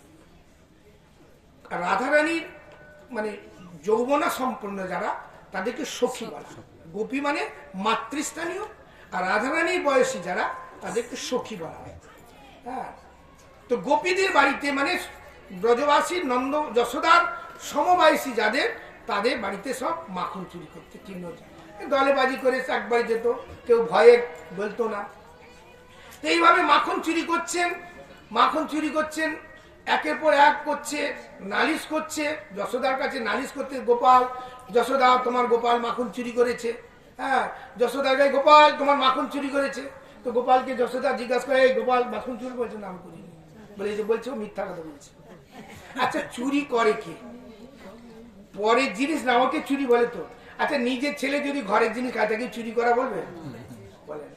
তো ভগবান তো সমস্ত, আর সবার তো ভগবানের, তো তার ঘর ভগবানের জিনিস ভগবান খাচ্ছে, তোমরা ভগবানকে না দিয়ে খাও, তোমরা হচ্ছে চোর। ভগবান এটা বুঝাতে চাইছে আমার জিনিস। ভগবান বলছে ঈশাবৎসং ইদং সর্বং, যা কিছু দেখছো সবই আমার জন্য তৈরি। আমাকে না দিয়ে খাওয়া মানে তোমরা সবাই একটা চোর। এই চোরের জন্য তোমাদের জন্য জেলখানা, থানা, পুলিশের ব্যবস্থা আছে। প্রেম সে বলো রাধে। ভগবানের কে না দিয়ে খাওয়াটা হচ্ছে চুরি করা, এটা গীতাও বলেছে। তো ভগবান বলতে চাইছে আমি কোনো চুরি করিনি। বলছে যে বলছে বলে মিথ্যা কথা বলছে। আচ্ছা, যশোদার ছেলে যদি চুরি করে খায় তাহলে যশোদা কি হবে? ভালো লাগবে কথা শুনতে? এটাই ভালো লাগবে না। যশোদা খবরদার, তুমি আমার ছেলের নামে মিথ্যা নালিশ করবে না। রাজরানী তো বলছে না না না সত্যি কথা বলছি। বলছে না তোমাদের বাড়িতে বিড়াল খায়। গোপাল বলছে হ্যাঁ ঠিক বলেছে, তোমার বাড়িতে কোনো ছেলে হয়তো খায়, তুমি আমার ছেলে নামে মিথ্যা দোষ দিচ্ছ। গোপাল বলছে হ্যাঁ ঠিক বলছো মা, আমি তো। যশোদা পয়েন্ট দেখাচ্ছে, হয়তো তুমি মাখন রেখেছো, বিড়াল ঢুকে খেয়ে যায়, আর তুমি আমার ছেলে নামে মিথ্যা, আর তোমার ঘরে ছেলে খায় আর আমার ছেলে নামে দোষ দিচ্ছ। খবরদার, আমার যদি ছেলে চলে হাতে নাতে ধরে তার বিশ্বাস করবে। Line clear. যশ গোপাল বলছে হ্যাঁ মা তুমি ঠিক আছে। আরে আমি চুরি করে খাবো কেন, তোমার স্তনের দুগ্ধ। বলছে ভাগবতে যশোদাস দুটো স্তন, তো একটা স্তনের দুগ্ধতে গোপালের পেট ভরে বেশি হয়ে যেত, মানে এত দুগ্ধ, মানে একটা স্তনের দুগ্ধেতে অনন্ত ব্রহ্মাণ্ড, মানে গোপাল যখন, অনেক রসকথা আছে ঢুকতে পারবো না, অনন্ত ব্রহ্মাণ্ড যিনি মালিক, অনন্ত জীবের যিনি পরমাত্মা, সে বলছে ভগবান যখন দুগ্ধ পান করছে অনন্ত জীবের জীবনী শক্তিকে দান করছে। মানে গর্ভেতে দেখা যাচ্ছে যে তিনি অনন্ত ব্রহ্মাণ্ড। তো ভগবানের একটি যশোদা একটা স্তনে কি দুগ্ধ পড়ে যাবে? বলছে না, মায়ের একটা স্তনে না, মায়ের এক ফোঁটা বিন্দু দুগ্ধটা এত মানে মূল্যবান বা এত মহিমান্বিত, সেই এক ফোঁটা দুগ্ধতে, এক চম্বল দুধেতে অনন্ত ব্রহ্মাণ্ডে পেট ভরে গেছে। যার পেট ভরে না, যিনি যজ্ঞেশ্বর, তা বলছে যে যশোদার এক চুমুক দুধেতে গোপালের পেট ভরে গেছে। আর গোপালের পেট ভরে গেছে মানে সমস্ত দেবতাদেরও মানে দুগ্ধ পান হয়ে গেছে, এরকম বন্ধন আছে। যাই হোক, সেই লীলা কথা। এইভাবে যশোদা বলছে যে খবরদার দেবে না। তো এই গোপীরা এরকম একের পর এক নালিশ করে, কিন্তু বাস্তবিক নালিশ নয়। কেন? গোপীরা ক্ষীরননি মাখন বানায়, কিন্তু তারা নিজেদের ছেলেদেরকে খাওয়ায়, কিন্তু মনে তৃপ্তি হয় না। সবাই মনে মনে ভাবে যদি গোপাল এসে একটু খেয়ে যেত, বলতো মনে মনে বলতো যে গোপাল এসে খেয়ে, তো গোপাল এসে খেয়ে যেত, আবার নালিশ করতো কেন? বলে গোপাল যেদিন আসতো না, সেদিন গোপালকে দেখতে পেত না, সেটা রাজবাড়িতে তো একটা ইয়ে করে, বিশ্বকর্মা গেটে আসলে হরে কৃষ্ণ জয় জগন্নাথ বলতো, মানে একটা সাড়া দিয়ে ঢুকতে হয়। তো এমনি তো যেতে পারবে না, তো ও যশোদা, ও যশোদা, একটা মানে একটা সাউন্ড দিয়ে ঢুকতো। ঢুকে ওটা জানাতে চাইছে যে তোমার গোপাল আছে কিনা, গোপালকে দেখতে পাবো কিনা। ওই দেখার নালিশ করে চুরি নালিশ করছে, না হলে তো একটা অজুহাতে তো রাজবাড়িতে ঢুকা যাবে না, এই অজুহাত তোমার গোপাল চুরি করেছে। তো যখন গোপালকে বলছে, গোপাল কাছে বসে আছে। এইভাবে তো যশোদা একের পর এক নালিশ। তো প্রত্যেক গোপীদের মনে ইচ্ছা হতো গোপাল এসে যদি খেয়ে যেত, তো গোপাল খেয়েছে, দোষটা কোথায়? কিন্তু একটা বাৎসল্য প্রেমের একটা স্বভাব হতো যে তারা এইভাবে তারা কি করতো, ক্ষীরননি মাখন বানাতো। তারা ভাবতো যে সত্যি সত্যি যশোদা বলেছে একদিন হাতে নাতে ধরে দেবো। তো হাতে নাতে ধরার জন্য তারা কি করছে, ক্ষীরননি মাখন টাখন বানিয়ে উঠোনে বসিয়ে রেখেছে। গোপাল টুই টুই টুই টুই করে এসেছে। টুই টুই করে যেই মাখনে হাত দিয়েছে, সব গোপীরা ঘিরে ধরে ফেলেছে। যেই ধরে ফেলেছে, ধরে ফেলার পরে কি বলছে, না না না ছেড়ে দাও ছেড়ে দাও, আমি আর করবো না, না না না তোমাকে ছাড়বো না। চোরকে কেউ ছাড়ে নাকি? বলে চোর চুরি করেছো, আজকে তোমাকে দণ্ড দেবো। বলে কি দণ্ড দেবো? চুমু খাবো। চোরকে কেউ চুমু খায়? দেখুন বাৎসল্য প্রেমে এমনই একটা স্বভাব। তো এইভাবে আবার একদিন ধরেছে, বলে না ছাড়বো না ছাড়বো না। বলছে না না ছেড়ে দাও, আমি আর কোনোদিন চুরি করতে আসবো না। বলছে না না তুমি ধরেছি, তোমাকে ছাড়বো না। বলে কি করবে? দণ্ড দেবো। বলে আলিঙ্গন করবো। তো ভগবানকে বাৎসল্য দার, নন্দনন্দন কৃষ্ণ আনন্দময় ভগবান, তো তাকে দেখে তাদের মধ্যে এত বাৎসল্য প্রেম, নিজের ছেলেকে ভালোবাসে, আদর করে খাওয়ায়, তাতে সুখ হয় না, তাই তাকে আলিঙ্গন চুম্বন করবার জন্য অভিলাষ করত। তাই ভগবান বাৎসল্য প্রেমে তাদেরকে সেই আনন্দ দিতেন। তো যশোদা মনে একটা চিন্তা হলো যে গোপীরা নালিশ করে, নিশ্চয়ই আমার বাড়িতে দুগ্ধ ননি ক্ষীরটা দাস দাসে মানে খুব টেস্টফুল হয় না মনে হচ্ছে, তো নিশ্চয়ই একটা একটু সুস্বাদু করার দরকার। তাই তিনি সমস্ত দাস দাসীকে অন্যান্য কাজে নিযুক্ত করে তিনি 9 লক্ষ দিনের মধ্যে 9টা বেশ পদ্ম পলাশ সুগন্ধ এবং সুন্দর মানে মিষ্টালু ঘন দুগ্ধ তিনি দুগ্ধ চয়ন করেছেন। চয়ন করে তিনি দুগ্ধি মাথন করবেন। তো সেই যখন করছেন, তো করাতে কি হলো, সমস্ত গাভীদেরকে বিয়েতে পাঠিয়ে দিয়েছেন। তো সেদিন তিনি ওই, এর আগে একটি লীলা রয়েছে যেটা ওই নালিশ করেছিল বলে আমি হাতে নাতে ধরে দেবো।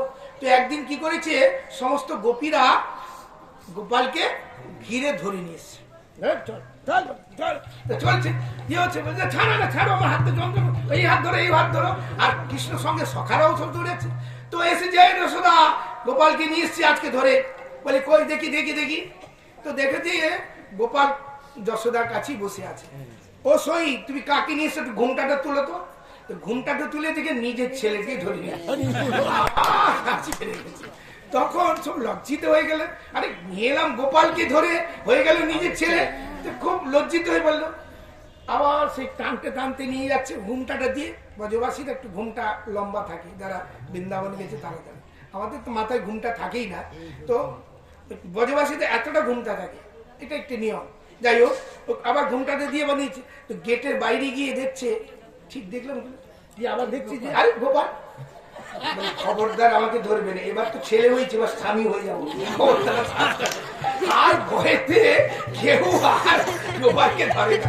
গোপাল যথেচ্ছে ভাবে খিরননি চুরি করে আর নালিশ। তো গোপালকে এত নালিশ হওয়ার পরে যশোদার মনে একটা চিন্তা হলো, নিশ্চয়ই কোনো দুগ্ধ সুস্বাদু হয় না। এই জন্য যশোদা নিজেই দধি মন্থন করবার জন্য প্রস্তুতি নিয়েছেন। দিয়ে আগের দিন দুগ্ধগুলো জ্বালান দিয়েছেন, দই বসিয়েছেন। সকালবেলা গোপাল ঘুম থেকে উঠার আগেই তিনি দধি মন্থন, দামবন্ধ লীলা শ্রীমদ ভাগবত বর্ণন হয়েছে। একদা গৃহ দাসীসু যশোদানন্দ গৃহিণী কর্মাক্তং নিযুক্তং নির্মন্ত স্বয়ং দধি। তিনি সমস্ত দাস দাসী অন্যান্য কাজে দিয়ে তিনি দধি মন্থন। নন্দমার সঙ্গে যশোদার যখন বিবাহ হয়েছিল, তখন যশোদার বাপের বাড়ি থেকে একটা হাঁড়ি দিয়েছিল দই মন্থন করবার। সে হাঁড়িটা কত জানো তো? 40 মণ। 40 মণ দুধের এখন আছে, নন্দ গোকুলের নিচের দিকে আছে, যশোদা ইয়ে আছে নৃসিংহ মন্দির, ওখানে 40 মণ দুধের দধি মন্থন করার মতো হাঁড়ি। তাহলে কেমন চিন্তা করে দেখো, তাহলে কত বড় দধি, কত বড় হাঁড়িটা। এখনো হাঁড়ি সিম্বলটা এখন বৃন্দাবনে রয়েছে। তো সেই দধি মন্থন করতে বসেছেন, আর দধি মন্থন করছেন। আর যশোদা খুব সুন্দর, হ্যাঁ, মাথায় ফুলের খোঁপা আছে, হাতে চুড়ি আছে, হ্যাঁ, কোমরে কোমর পেটি, পায়ে নুপুর এবং বাউটি ইত্যাদি, গলায় বহু রকম হাত। আর ওই যে দধি মন্থন করছে, ঘর ঘর ডিগি তবলা আওয়াজ হচ্ছে, হ্যাঁ, ঘর ঘর ডিগি তবলা আছে। আর প্রভাতিক সামনে খুব সুন্দর, মা ব্রহ্ম মুহূর্তে তো সুন্দর, এবং এই যে ঝুমঝুম করে একটা যেন হারমোনি সুর হচ্ছে। এবং সঙ্গীতের সুরে যশোদার বাল গোপালের লীলাগুলো স্মরণ করে করে কীর্তন করতে করতে। তো ভগবান তখন মানে ঘুমাচ্ছিলেন। তো বাচ্চা ছেলে ঘুমালে কি করে, মায়ের গলা জড়িয়ে ঘুমায়। কি গো, তোমার নাতি ঘুমায় না? আর কি করে, ওই পালিয়ে যায় বলে আঁচলটা ধরে রাখে কাপড়টা। তো বাচ্চা ঘুমিয়ে গেলে কি হয়, মা আস্তে আস্তে করে ছাড়িয়ে বেরিয়ে চলে যায়। তো বাচ্চা ছেলে ঘুম থেকে উঠেই দেখে মা আছে পাশে কিনা, মা না থাকলে ম্যা ম্যা করে কাঁদবে। সকালবেলা বাচ্চা ছেলে খুব ক্ষুধা পায়, বাচ্চা ছেলে একটা। তো মায়ের স্তন না পান করা পর্যন্ত মানে তৃপ্তি হয় না। তো এসে দেখছে মা নেই, মা তো যশোদা মা তো দধি মন্থন করতে গেছে। তখন উঠে যে দেখতে পাচ্ছে না, কান্নাকাটি করছে, কান্নাও শুনতে পাচ্ছে না। তখন খুব রাগ হয়ে গেছে, গুড়ু গুড়ু করে খাট থেকে নেমেছে, নেমে গুড়ু গুড়ু গুড়ু করে যাচ্ছে, গেড়ে গেড়ে গেছে। যশোদার দধি মানছে, মা দাও দাও, দুধু দাও, দুধু দাও, দুধু দাও। বাবা গোপাল এই মাখন খাবে, গোপাল খাবে, ননি খাবে, এই বুঝাচ্ছে। ও না, দুধু দাও, দুধু দাও, এক্ষুনি দাও। আঁচল দিয়ে টানছে, কিছুতেই দিচ্ছে না। তখন এই দণ্ডটা ধরেছে, যে দণ্ডটা ধরেছে আর যশোদার দুধ পাবে। তো তখন কি করলেন, তাকে কোলে নিয়ে স্তনপান করাচ্ছে, গোপালের মুখ নেওয়ার করছে, মাথা হাত বলেছে। এদিকে কিছু দুধ চুলি নিয়ে বসা হয়েছিল চুল্লিতে, আগের দিনে দুধটা, সেটা জাল দিতে। দুধটা আস্তে আস্তে মৃদু অগ্নি ছিল, উছলে পড়ছে। তখন যশোদা ভাবলো, আমার স্তনের দুগ্ধটা তো শেষ হবে না, কিন্তু গোপালের জন্য ক্ষীরননি মাখন হবে, সেই দুধটা নষ্ট হয়ে যাবে। তাই ওটা গোপালকে রেখে দুধটা তুলতে গেছে। যেই তুলতে গেছে গোপালের মেজাজ হয়েছে খাট্টা, আমার দুধ খাওয়ার থেকে তোমার চুলিতে দুধ দাঁড়া মজা দেখাচ্ছি। কি করবে, বাচ্চা ছেলে বুদ্ধি যখন না, যেটা বলছে বিটঘুটে বুদ্ধি এসে যায়। কি আনবো, ঘরে তো অনেক সময় নুড়ি টড়ি শিল নোড়া থাকে না, তারপরে ওই ছোট ছোট পিড়েরা মায়েরা বসে। তো ও দেখে ওই দধি ভান্ডার দিয়েছে ভেঙে, যেই ভেঙে দিয়েছে দধি তো একবার দধি সমুদ্র হয়ে গেছে, কলকল করে। তখন ভয় পেয়ে গেছে, যদি মা এসে মারবে, এখন পালিয়ে যেতে হবে। পালিয়ে যাবে কোথায়, যেখানে যাবে তো পায়ের ছাপ পড়ে যাবে। তো ও পালিয়ে গেছে, পালিয়ে গেছে। পালিয়ে গেছে, দেখছি কোথায় ঢুকে, দেখছি একটা ঘরের দরজা খোলা আছে, যে আগের দিনের ক্ষীর ননি মাখন সব শিখাতে আছে, যেটা আমার নয়, মানে ভোগ টোক লাগেনি, এমনি আছে। তো ওই ঘরে ঢুকে গেছে, ঢুকে গিয়ে দরজাটা একটু ফাঁকা রেখে একটু লেগে দিয়ে কাঠে উঠে ওই শিকার উঠে ক্ষীর ননি। ঠিক ভোর হয়ে এসছে, বাঁদররা সব এসে গেছে, রেগে মেগে যাচ্ছিল বলে তো যাচ্ছে। যশোদা এসে বলে কি ব্যাপার, দড়ি ভান্ডটা ভাঙলো কে? খুঁজতে বেশি সময় লাগলো না, গোপাল যেদিকে গেছে পায়ের ছাপ পড়ে গেছে। যে পায়ের ছাপ পড়েছে গিয়ে দেখছে দরজার ফাঁকে, গোপাল দরজাটা পুরো বন্ধ করেনি, একটু মানে মা আসলে লাফি পারে যায়, যে বলে তো দেখছে যে গোপাল, গোপাল এ গোপাল কি করছিস? যেই বলেছে একবারে খাট থেকে ধাম দিয়ে দিচ্ছে, দেওয়াম দিচ্ছে। দিয়ে গোপাল বলে, বদমাই দুষ্টু ছেলে, তোকে আজকে শাস্তি দেবো।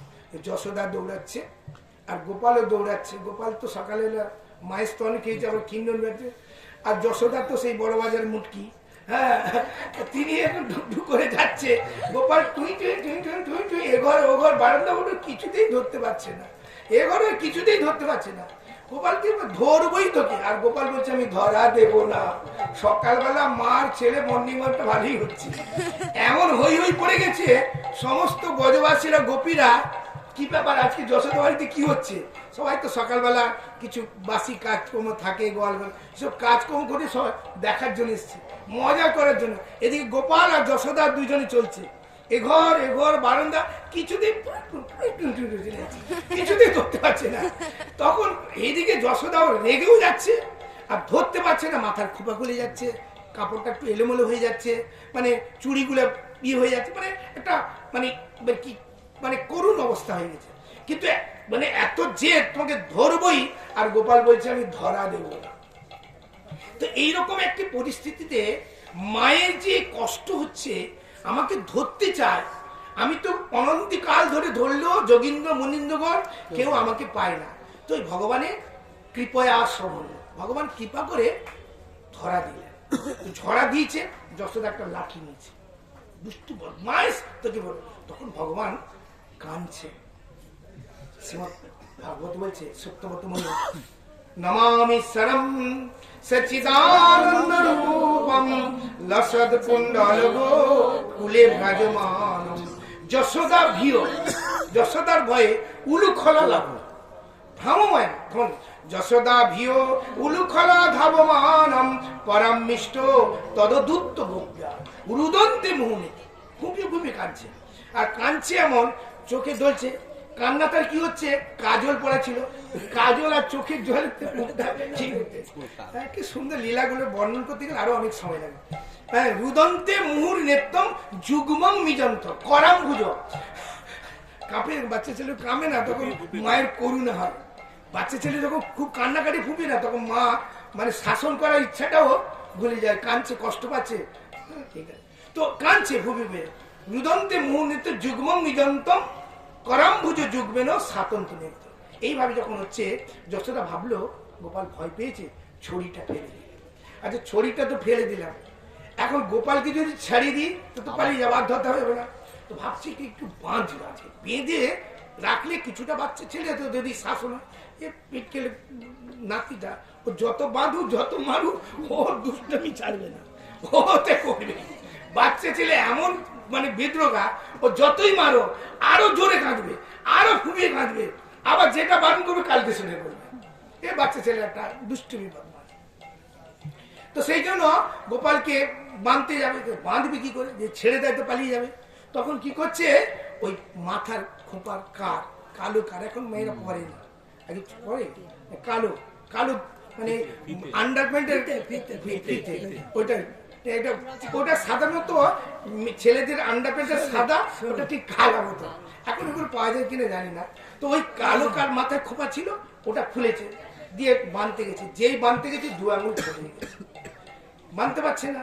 তো সব গোপীরা এসে, বাছুর বাঁধা যত দড়ি আছে নিয়ে, যার যত দড়ি আছে লাসি লাসি নিয়েছে, জোড়া দিচ্ছে, 2 আঙুল ছড়িয়েছে, কিছুতেই বাঁধতে পারছে না। আর গোপাল যশোদা বাচ্চা মেয়েকে বাঁধবই, গোপাল বলছে আমি বাঁধা পড়বো না। এই মার আর ছেলে হট চলছে, এত দড়ি নিয়ে আসছে, বুঝতে পারছে। এইরকম যশোদার এই পরিস্থিতি দেখে গোপাল কৃপয়া সবন্ধনম, তিনি কৃপা করে বন্ধন স্বীকার করে নিলেন। বেদে ধরা পড়ে গেল, তো ধরা পড়ে গেলে বাঁধতে গেলেন, বলে 2 আঙ্গুল কেন, 3 আঙ্গুল হলো না, 4 আঙ্গুল বলছে। বলছি কৃপাজ সাধজ, সাধন করলে ভগবানের কৃপা আসে। আমরা যদি সাধন করি একদিন না একদিন ভগবানের কৃপা পাব। যদি ভগবানের কাছে আমরা যাই, 1 পা গেলে ভগবান আমাদের দিকে 10 পা এগিয়ে আসবে। কিন্তু আমরা যদি ভগবানকে পাওয়ার জন্য বা ভগবানের কাছে যাওয়ার জন্য কোনোদিন যদি অভিলাষ না হই, কোনোদিন আমাদের ভগবানের দর্শন হবে না। তো বলছে সাধজ কৃপা আর অহেতুক কৃপা। সাধজ মানে সাধন করে একটা কৃপা পাওয়া যায়, প্রসন্নতা, গুরুদেবের প্রসন্নতা, ভগবানের প্রসন্নতাতে প্রসন্ন হয়ে যে কৃপা, সেটা হচ্ছে এটা হচ্ছে। আর হচ্ছে অহেতুকী, মানে ভগবান প্রসন্ন হয়ে তাকে কৃপা করার জন্য তিনি আসেন। এটি অহেতুক কৃপা বলে, অমায়া কৃপা বলে। এটা হচ্ছে মায়া কৃপা, মানে মানছে না তুই ভালো, তোমার মতন খুব ভালো, মানছে না, অমায়া না। অমায়া কৃপা মানে তার মঙ্গল কল্যাণের জন্য, তার হিতমঙ্গল তাকে শাসন করবে, তোমার এটা ঠিক হয়, করেছো ভুল করে, এর দ্বারা তোমার মঙ্গল, তখন এটা অমায়া কৃপা বলে। যাই হোক, অনেক আছে। তো এইভাবে ভগবান বাল্যলীলা করলেন। এরপর আস্তে আস্তে কৃষ্ণ একটু বড় হয়েছে, বাছুর চড়াতে শিখেছে, তাই না? হ্যাঁ, সময় হয়ে গেছে না?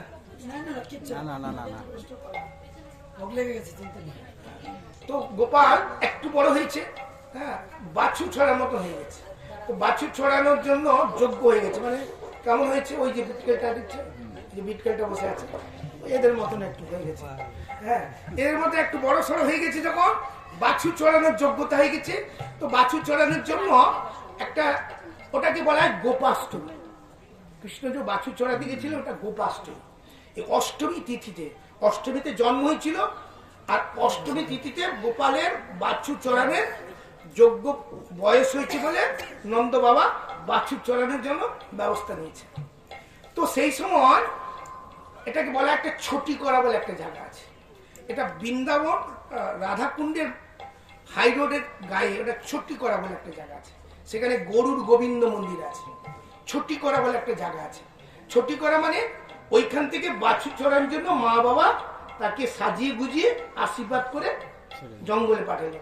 তো বাছুর চড়াতে যাবে, একটা কিছু দিতে হবে, তো লাঠি একটা ছটি করা মানে একটা ছোট্ট একটা লাঠি দিয়েছিল। বাবা মা যশোদা নন্দ বাবা দিয়ে বাছুর চড়ার যোগ্যতা হয়েছে ছটি করা। এখন ছেলে মেয়েকে মা বাবা কি দেয়, কিনে দিয়ে একটা বড় মোবাইল দিয়ে দেয়, যাতে ভালো করে প্রেম করতে পারে। প্রেম সে বলে ওরা।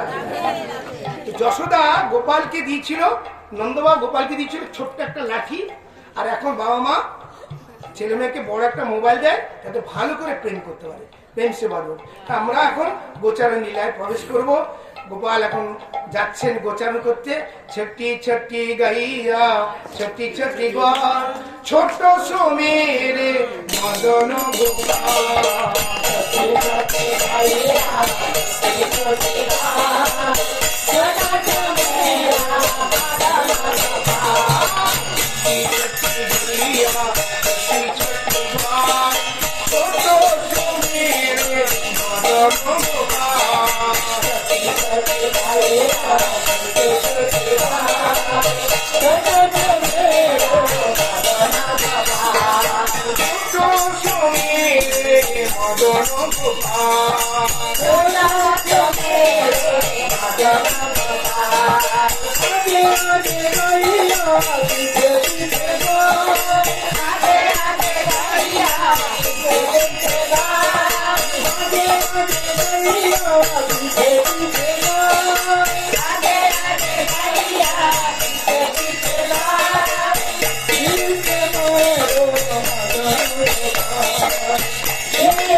আমাদের বাছুরগুলো কোথায় চলে গেল? কৃষ্ণ বলছে ঠিক আছে তোমরা খাও, আমি দেখছি। তো কৃষ্ণ বাঁশিটা কোমরে গুঁজে দিয়ে দধি মিশ্রিত অন্ন খেতে খেতে বাছুর খুঁজতে বেরিয়েছে। যেই বাছুর খুঁজতে গিয়েছে, এই ব্রহ্মাণ্ডে চতুর্মুখী ব্রহ্মা, এই চতুর্মুখী ব্রহ্মা তখন এই ভগবানকে পরীক্ষা করার জন্য, যেহেতু ভগবান হয়ে তিনি সখাদের সঙ্গে খেলছেন, ভগবান হয়ে এর উচ্ছিষ্ট খাচ্ছে, কাঁধে উঠছে, কাঁধে চড়াচ্ছে, এটা ঠিক মেনে নিতে পারছেন না। তখন তিনি পরীক্ষা করার জন্য এসছেন। তো এই ব্রহ্মময় লীলার দ্বারা বিশেষ একটা শিক্ষা, তো ব্রহ্মা হয়েও, চতুর্মুখী ব্রহ্মা হয়েও, বেদজ্ঞ হয়েও সে ভগবানের মায়াতে মোহিত হয়ে গেলেন। তো তখন বাছুরগুলোকে কি করেছে ব্রহ্মা, হরণ করে একটা গুহার মধ্যে আটকে রেখেছে। তো এদিকে কৃষ্ণ খুঁজতে খুঁজতে কিছু পেলেন না, তখন আবার ঘুরে এসে দেখছে সখারা যেখান সেখান থেকে তাকে হরণ করে। তারপরে কি হলো, ভগবান বুঝতে পারলেন যে ও ব্রহ্মা পরীক্ষা করতে এসছে। তো ভগবান একই সঙ্গে একম বহুশ্রাম, তার অঙ্গ থেকে যত সখা, যত বাছুর, যার যেরকম ভাব, যার যেরকম বর্ণ, যার যেরকম স্বভাব প্রকাশ করলেন ভগবান একই সঙ্গে। তো সেই দিন গোচারণ থেকে ফিরছেন যখন ভগবান, স্বয়ং ভগবান এবং তার সঙ্গে ভগবানের যে প্রকাশ, যত সখা, যত বাছুর নিয়ে তিনি গোচারণ থেকে ফিরছেন। আজকে একটা সমস্ত ব্রজবাসীতে একটা বিশেষ আনন্দ। কেন? আজকে পুত্র ছেলেই কৃষ্ণ ছেলে হয়েছে। গাভীদের মধ্যে একটা আল্লাহ বা মানে হাম্বা হাম্বা করছে, কেন? বাছুর রূপ কৃষ্ণই আজকে বাছুর রূপ এসছে। এই লীলাটির একটা বিশেষ বৈশিষ্ট্য কি, ভগবান ব্রহ্মাই তো সৃষ্টি করেন। তো গোপীরা বলছে ব্রহ্মা তুমি সৃষ্টি করতে জানো না। বলে কেন? এত আমি দেবতা, দানব, মানবাদি বলি না না তুমি সৃষ্টি করতে জানো, তোমার বুদ্ধি ভালো না। বলে বুদ্ধি ভালো না? আমি বেদজ্ঞ, বুদ্ধি ভালো না? বলছে হ্যাঁ, তুই বুদ্ধি টুদ্ধি ঠিক নেই। তুমি আমাদের একটা করে ছেলে দিয়েছো, আমাদের ছেলের নাম কি? রাখাল। আর যশোদাকে ছেলে দিয়েছো, তার নাম কি? গোপাল। আমরা তো গোপালের মা হতে পারলাম না। এই বাৎসল্য লীলার মুখ্য কথা। সমস্ত গোপীদের মনে ছেলেকে ভালোবাসে, আদর করে, প্রীতি করে, খাওয়ায়, কিন্তু আত্মার আত্মা পরমাত্মা নন্দনন্দন যশোদানন্দন রূপে যে বিহার করছেন, তাই তাদের মধ্যে একটা উৎকণ্ঠা, বাৎসল্য, প্রেমের স্বাভাবিক। প্রত্যেকে মা তার নিজের ছেলেকে যে ভালোবাসে, অন্য ছেলেকে অতটা ভালোবাসতে পারে না, ভালোবাসে তা যায় না। কেন? বাৎসল্য আমার ছেলে। এই কালকে কথা প্রসঙ্গ বলতে গিয়ে তুমি চোখের জল ফেলেছ। তোমার মেয়ের কথাটা বলা মাত্রে মেয়ে কষ্ট পাচ্ছে, এত পড়ার চাপ, তোমার চোখে জল এসে গেছে। তোমার বাৎসল্য প্রেমের একটা স্বভাব তুমি করছো না, তোমার স্বাভাবিক। প্রত্যেকটা মা তার ছেলের কথা শুনলে, মেয়ের কথা শুনলে তার হৃদয়টা যেন একটা দ্রবীভূত হয়ে যায়। তাই জন্য প্রত্যেকটা গোপী নিজের ছেলেকে ভালোবাসে, আদর করে, চুম্বন খায়, স্তনপান করা, কিন্তু মনের তৃপ্তি হয় না, হৃদয়ের আনন্দের উদ্বেল হয় না। তাই সবসময় মনে করে কৃষ্ণ যদি আমার ছেলে হতো। ঠিক গাভীরাও মনে মনে কৃষ্ণ যদি আমার বাছুর হতো, ভালো করে স্তনপান করতো, লেহন করতাম, এটা একটা মনে ভাবনা। তো আজকে ভগবান এমন একটি লীলা করছেন, যত সখা, যত বাছুর, পূর্ণ ব্রহ্ম কৃষ্ণই সখা রূপে। তাই গোচারে আসছে আজকে গোপীরা ছেলেদেরকে পেয়ে আনন্দে আত্মহারায় বারবার চুমুন খাচ্ছে, বারবার আলিঙ্গন করছে। কেন? আত্মার আত্মা পরমাত্মা পূর্ণ ব্রহ্ম ভগবান কৃষ্ণ যশোদার গিয়ে গেলেন, আর এদিকে বাছুরা, গাভীরা বাছুরকে পেয়ে আনন্দে পেলেন। এরকম একটা বছর লীলা হয়েছে। বলরাম সেদিন গেছিল। লীলা বৈশিষ্ট্য কি? বলরাম হচ্ছে কৃষ্ণ লীলার সহায়ক। এই জন্য কৃষ্ণকে যশোদা ভালোবাসে, তার চেয়ে বেশি বাসে বলরাম। কেন? বলরাম হচ্ছে বলবান, শক্তিশালী। হ্যাঁ, কৃষ্ণ হচ্ছে বোকা, সরল সাদা। বলরাম হচ্ছে বলরাম। ওই জন্য বলরামকে যশোদা বেশি ভালোবাসে। কেন? বলরাম সব দিন যান মেজাদি। বলরাম কৃষ্ণের বডিগার্ড।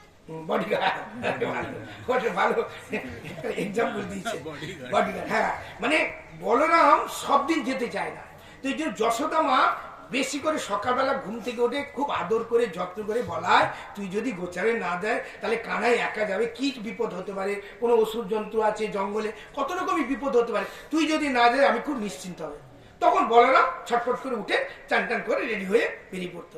বলরাম যখন গোচারে যেত, বলরামের হাতে থাকে ভেরি। ভেরি মানে রাজবাড়িতে থাকতো খুব কর্কশ আওয়াজ, ওই জন্য ঢাকের বাজনা থামলে বাঁচি। তো ভেরি মানে খুব কর্কশ, বাঁশি যেমন মধুর, হারমানি যেমন সুন্দর একটা সুর, তো ভেরি খুব কর্কশ। এই দুষ্ট জন্তু জানোয়ার সাবধান, আমার কানাই গোচারণ করতে আসি, যদি দুষ্টামি নষ্টামি করে সব জমালে পাঠিয়ে দেবো। এই জন্য সব ভয় তথস্থ। কৃষ্ণ শুকে যেতেন এবং সবাই দিয়ে বন্যেতে বিভিন্ন রকম ফুলসজ্জা করতেন, কুণ্ডল খেলা করতেন, হাডুডু খেলতেন, বিভিন্ন রকমের খেলা খেলতে আনন্দ করত। তো সেই দিন বলরাম গেছিল না। তো এইভাবে সেই দিনটা লীলা হয়েছিল। 1 বছর পরে বলরাম যখন বুঝতে পারলো, ধ্যানেতে দেখলেন যে ভগবান চতুর্ভুজ রূপে সব লীলা করছে।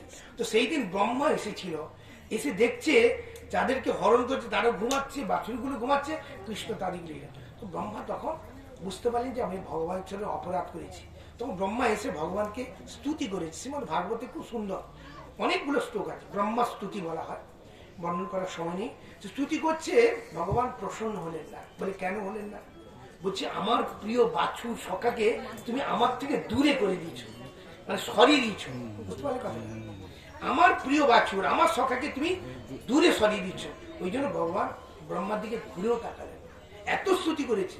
ব্রহ্মা চোখের জলে কেঁদেছে, ভগবানের কাছে প্রার্থনা ভগবান ক্ষমা করলেন। কেন? তুমি আমার বাছুর, আমার সখা, আমার প্রিয় খেলার সঙ্গীকে তুমি আমার থেকে দূরে সরিয়েছো। কিন্তু ইন্দ্রকে ভগবান কৃপা করলেন। ইন্দ্র কি করেছিল? সমস্ত গজগোপীগণকে, সখাদেরকে একত্র করে ভগবানের লীলারস আস্বাদন করেছে। আর ব্রহ্মা ভগবানের লীলারসে বিঘ্ন ঘটিয়েছে। এই জন্য ব্রহ্মা, তখন ব্রহ্মা মনে দুঃখে ফিরে গেলেন। ফিরে গেছেন যখন, এই যে সময়টার মধ্যে ভগবান আরেকটা ব্রহ্মাকে ওখানে বসিয়ে দিয়েছে। ব্রহ্মা যাচ্ছে, গেটে আটকে দাঁড়িয়ে বলছে আপনি কোথায় যাবেন? বলে আমি তোমাদের ব্রহ্মা। বলে কই, আমাদের ব্রহ্মা তো ভিতরে বসে আছে। ব্রহ্মাকে জিজ্ঞেস আমি চিনি? বললেন আমি কি চিনি না। ব্রহ্মা তখন অজর কাঁদছে যে আমি কি অপরাধ করলাম, আমার চেয়ারটাও চলে গেল, পোস্টটাও চলে গেল। তখন ব্রহ্মা শাস্ত্র বিচার করে দেখলেন যে কলিযুগে কৃষ্ণই উদার গৌরাঙ্গ, পতিত পাবন গৌরাঙ্গ মহাপ্রভু আসবেন। তিনি এসে এই মায়াপুর অন্তর্দ্বীপে তপস্যা করেছেন, এই অন্তরের দুঃখের কথা ভগবানকে জানিয়েছিলেন।